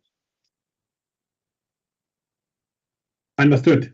I was going to ask him at the end of it, at the end of his presentation, but Mr. Mkhize, for instance, you still repeated even in terms of recommendations B and C, and there's been a guidance, and also in terms of introduction that the recommendation should be that the energy regulator concurs. That's the first recommendation. Then, of course, it's the draft RFDs. That's it. The other things has been proposed earlier is that, or as indicated earlier, that it's not about the RFD being shared with the MRE or published on the website. Can you not repeat those things, please? But can you also just conclude and allow members to engage, please? Just highlight those issues that are issues, and then allow members to actually engage. Thank you, Chair. I would require that I be guided again in terms of what ELS is supposed to concur to. I try to regurgitate it as recommended. Maybe I think it's important just to highlight what NERSA is not concurring with, and that is that, as I was saying, that there must be a prior agreement by NERSA on the cost recovery mechanism, and I'll give the reasons just now. Secondly, the procurement of primary energy and its associated logistics infrastructure must be done in a manner supportive of the state's participation through other state-owned companies which have the relevant mandates. So we have not concurred to those two paragraphs in the in the Section 34 determination, and the reason for the non-concurrence of the above Can I, paragraphs. Mr. Mkiza, can I just guide? I mean, it's past the 2 minutes that the members have read the document. So let's assume the members have read your inputs. Can we just let the members to then, based on what they've read, if they can then engage with the document, please? And thank you for the presentation. And I did want to raise an issue, though, that says the recommendations that are in terms of concurrence, they don't align with paragraph 13.1.7 and 13.1.8. You have got particular recommendations there that are different to this. So at some point, we actually need to actually have a reconciling. We actually need to reconcile those positions. All right. Can I then give this over to members to engage with? Starting, I see your hand is up, Mr. Pukula. If you can then start, please. Thank you, Mr. Gumede. May I apologize as well to Mr. Mkize, who was trying to present and ensure that we understand what he's presenting. And I think Mr. Mkize probably really is a question of time and not so much that we don't want to hear your presentation. And I do apologize because I was one of those who was saying we have read, we want to engage. Coming to the first thing, Section 34, colleagues, and I am not a lawyer, never been one, but I think I have this LLB from the University of Nersa because I've worked there long enough. Section 34 tells us exactly what we must concur on. And when we have other things, we don't have to concur on that stuff would be recovered through the MYPD. That's something that the regulator decides on. So my point is, this submission is not according to Section 34, and there's no reason that NERSA should be concurring to something that's not according to the law. So this submission can be entertained with a different section of the Act, and that's what we must put it, that's where it must go to, not Section 34. Section 34 is clear about what the regulator must concur on. And those things, in law, when you read them, you don't read one and skip the other one and do the other. Those are the things you must concur on, and those are the things that you should concur on. If it's not included in that, it's not something that you concur on. Thank you, Chairperson. So this submission for me is one that I cannot approve. It's not according to Section 34. Another section of the Act may be applicable to this. Thank you, Mr. Pukula. Ms. Masetti? Thank you, Chairperson. I'm partially covered by Mr. Pukula, and also because, Chairperson, when we deal with the appropriateness and the appropriateness of Section 34 in the paragraphs, we don't bring in the other alternative sections of the Act that might be applicable here, especially because we know that there was a jurisdictional issue that was raised even during the public comment stage, and during the public hearings, and even post the hearing, we did emphasize on staff addressing that aspect of jurisdiction. So it has not been touched on nicely in the paragraphs here, Chairperson, so that when we find that Section 34 is not applicable here, then we can indicate what other sections of the Act that are applicable and why they're applicable. So we're not dealing nicely with that kind of analysis. So that, and therefore, because it's not there, it's not dealt with nicely, so that we can actually have that chronological analysis of events, which will make it easier for us to then come to a decision. I feel that that gap is there and is missing, Chairperson. So that's one thing that I really wanted to touch on, Chair. And therefore, it deprives us of the rational basis to support the decision that is requested, Chair. Thank you, Chair. Thank you, Madam Masetti. Mr. Mkiza?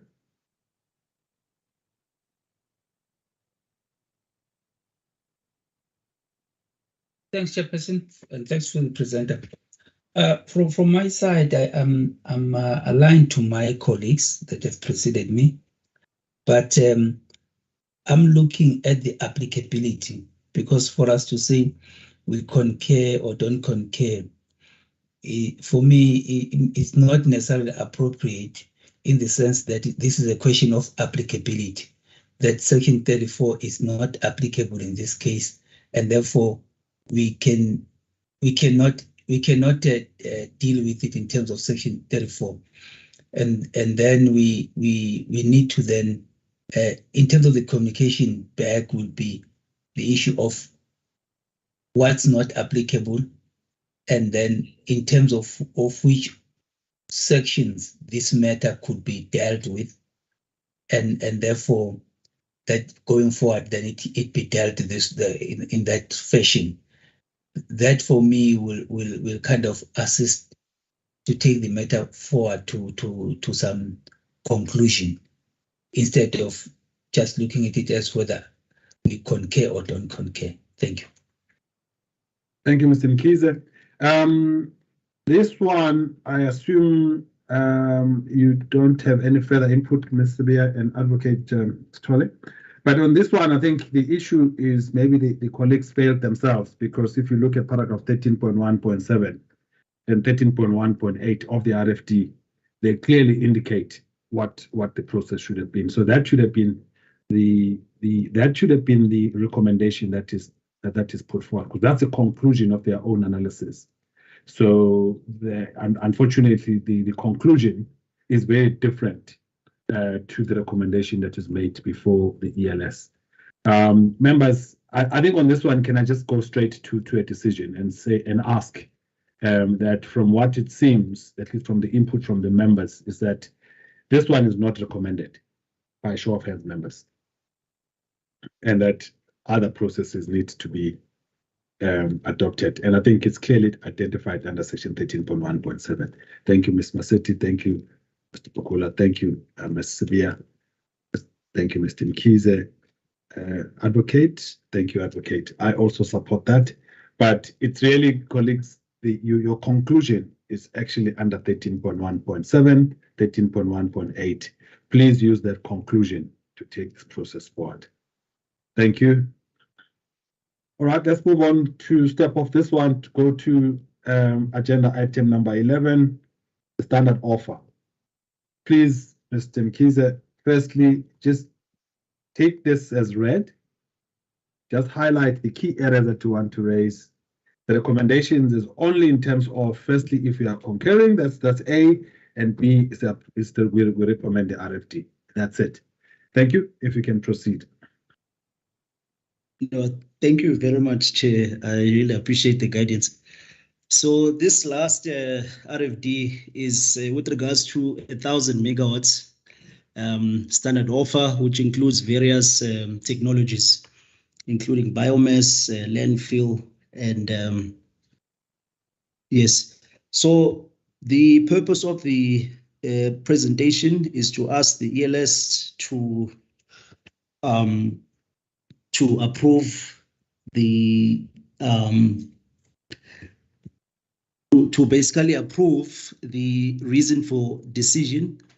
Sorry, to note the concurrence of the energy regulator, and then secondly, to recommend to the ER that the RFD be shared with the Department of Mineral Resources and Energy, and then yeah, so those are the items that we are requesting the ELS to recommend to the ER. Chair, with regards to this particular determination, stakeholders raised some number of issues, including issues of price that has been proposed, as well as the duration of these particular contracts. So they highlighted the fact that 3 years is too short a period to invest in this, and also that the price is not appropriate for this particular standard offer. The other thing that I can highlight is the fact that it is recommended by NERSA that this particular Section 34 be not treated as a Section 34, but that it be treated as a short-term power purchase program where ESCOM can apply via the MYPD process, and those amounts pertaining to this can be approved via the process. So, Chair, I don't want to highlight the fact that we are concurring. I do understand that the recommendation is what will stand. So I will just highlight the fact that we are recommending that Eskom takes this particular standard offer process through the MYPD process. With that, I hand over back to you, Chair. Thank you very much. Thank you. Members, if you can engage with this document, I think the issue here is that the team is saying, let's not concur, but rather that this matter be treated as an STPP handled via the MYPD process, rather than through the process that has been proposed. Members, if we can engage with that. Any comments, questions?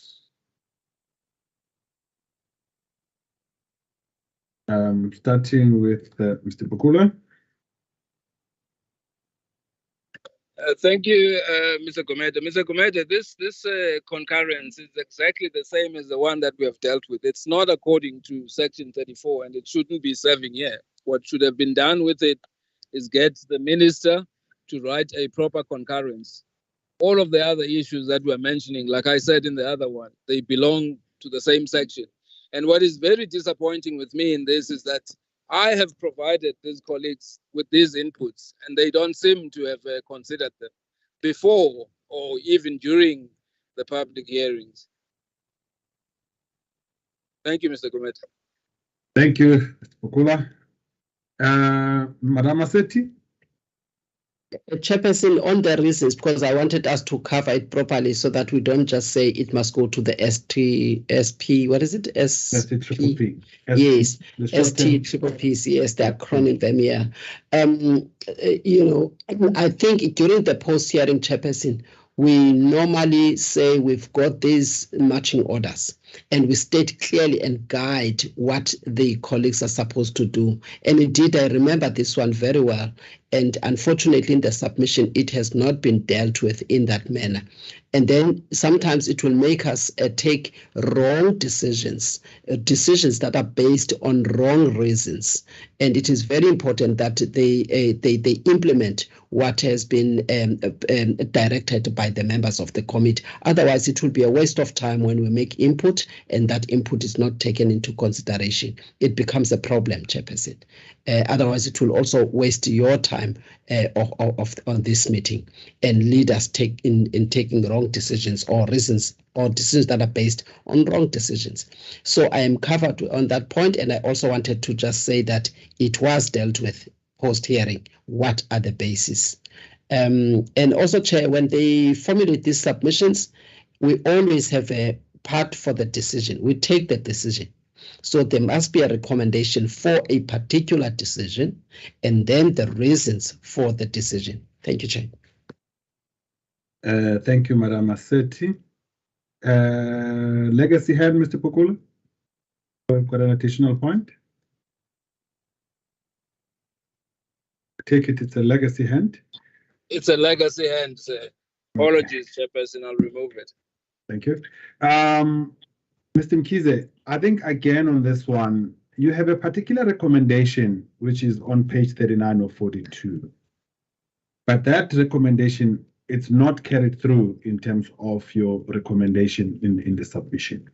Mr. Mkhize, I see your hand is up before we move on to a decision on this. Mr. Mkhize?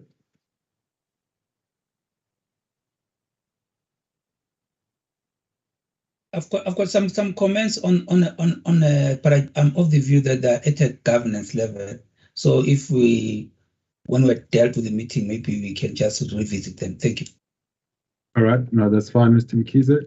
We can do that.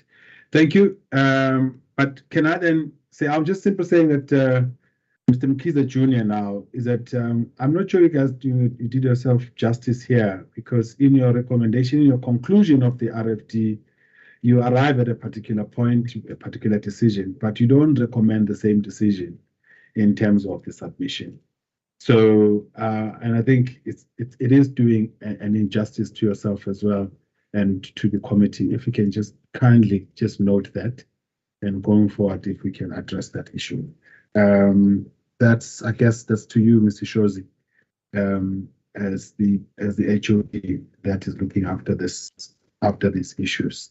So the actual recommendation of the committee members, if I can maybe just summarize it, I think it's quite clear that it says this and I would actually go to the recommendation that is the recommendation that is captured at the end of this of the submission, is that it is recommendation that this determination should not follow Section 34 route, but rather the STPP route, which is the short-term power purchase program, and therefore that this should not be approved for recommendation. This should not be recommended to ER. That is what I would propose. Mr. Pokula, your hand. Mr. Gumede, I'm not sure if Mr. Mkhize, when he says he wants to talk about the governance issue, is referring to what I wanted to refer to, because I think that when we make public hearings on issues that should not have public hearings, we are also bordering on fruitless and wasteful expenditure. And guidance was provided to these members before the public hearing, after the public hearing, on how they should deal with this. This is not the first time that the regulator has been given a Section 34 determination that does not constitute what gets considered under Section 34. And there's a process and the ways that now those determinations have been dealt with. How it has not been dealt with like that, I don't understand. And further, when guidance was given, how it was not implemented, I also don't understand. Thank you. Thank you, Mr. Pukula. It is perhaps, can we then maybe, I know you've raised this, but it's definitely a governance matter. If maybe when we conclude this meeting, if we have time, can we deal with that quickly, please? And other issues that maybe Mr. Mkhize would want to actually raise under governance. But can I then take us to a decision? So the decision is therefore that the electricity regulator does not recommend this submission. Does not recommend this concurrence to the energy regulator for the reasons given in terms of the RFT. Can I see by show of hands, members, if we agree with that recommendation or that decision? Thank you, Mr. Mkhize. Thank you, Ms. Slia, Advocate, Madam Massetti, Mr. Pukul. Madam Massetti, you want to add something? Yes, Chair. Can you please add there, because I think the reason why it's not recommended is because it doesn't fit into the scheme of Section 34, but I think it can be done under an alternative section of the Act, Chairperson, if that can also be factored in, because we do this, but also must provide some guidance as to how it can be done so that it can be seen to be an appropriate analysis and decision. Thank you for that guidance. It is indeed recommended under Section 14, paragraph 14.2.1 on page 39 of 42. That is the conclusion and the recommendation of the RFD anyway. But we can highlight that as indicated in that paragraph, it should be handled in the manner as indicated in that paragraph. Thank you. Can we stop off this one, please? And then go to item 12, which is the last substantive matter of the day. Item 12. Who's presenting this one, Mr. Mavuso? This is Zuzeka, Chair, and we are dealing here with about 13 transmission substations. Thank you very much. Taken as read. Just kindly highlight the key issues that we want members to look at, and then allow members to engage. Mr. Njoku.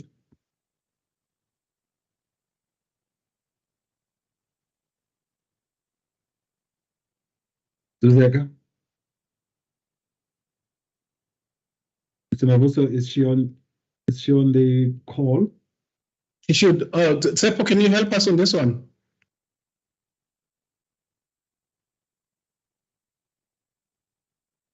Chair, I seem not to see Zuzeka on the call. Anyone who, let me check quickly who can also assist on this one. Please assist yourself if you can. It's because the submission itself has been read, just to highlight major issues. Mr. Pukula, your hand is up.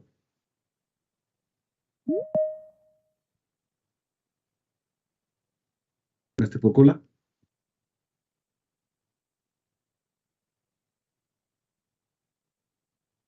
You are on mute, sir.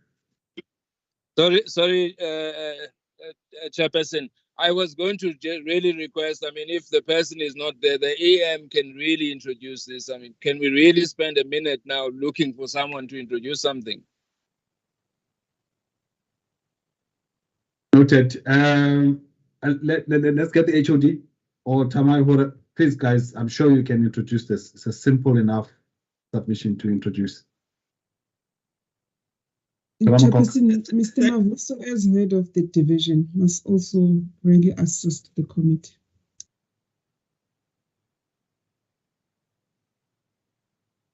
Mr. Mavuso.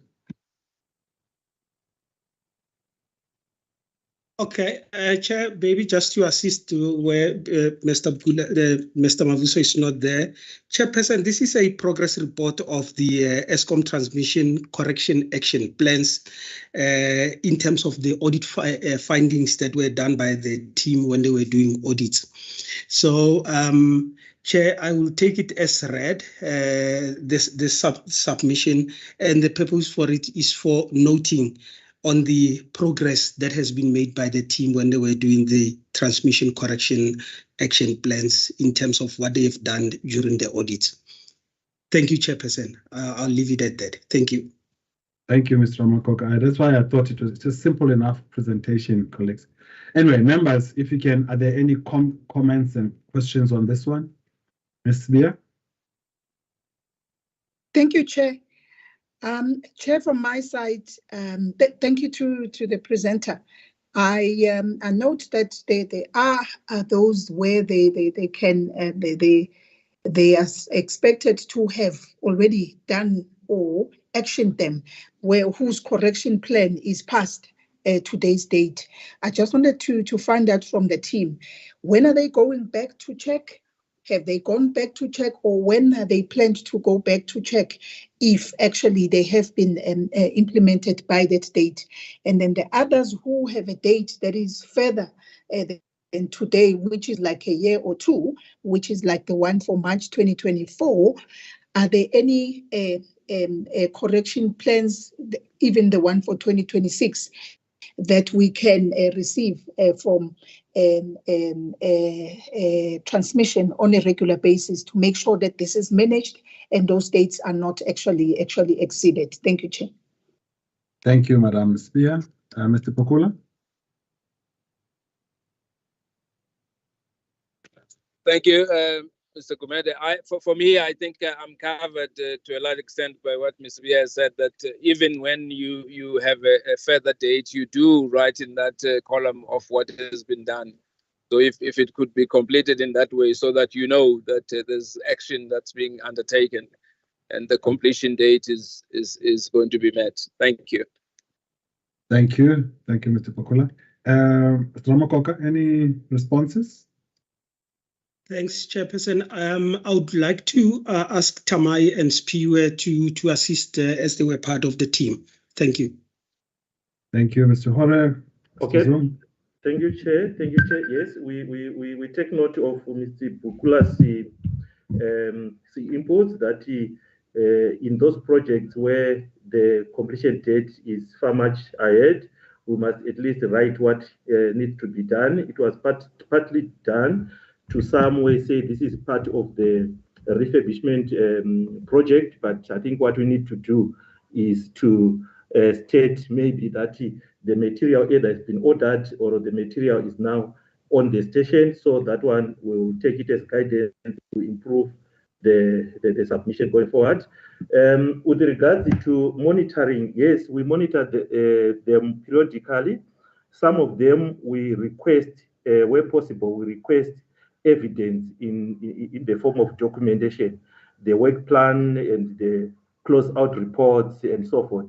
In some of them, we really do the risk-based analysis where we have got to at least go. For example, they say this transformer that had a lot of oil leaks was maintained and the oil leaks were stopped. We periodically check those such substations and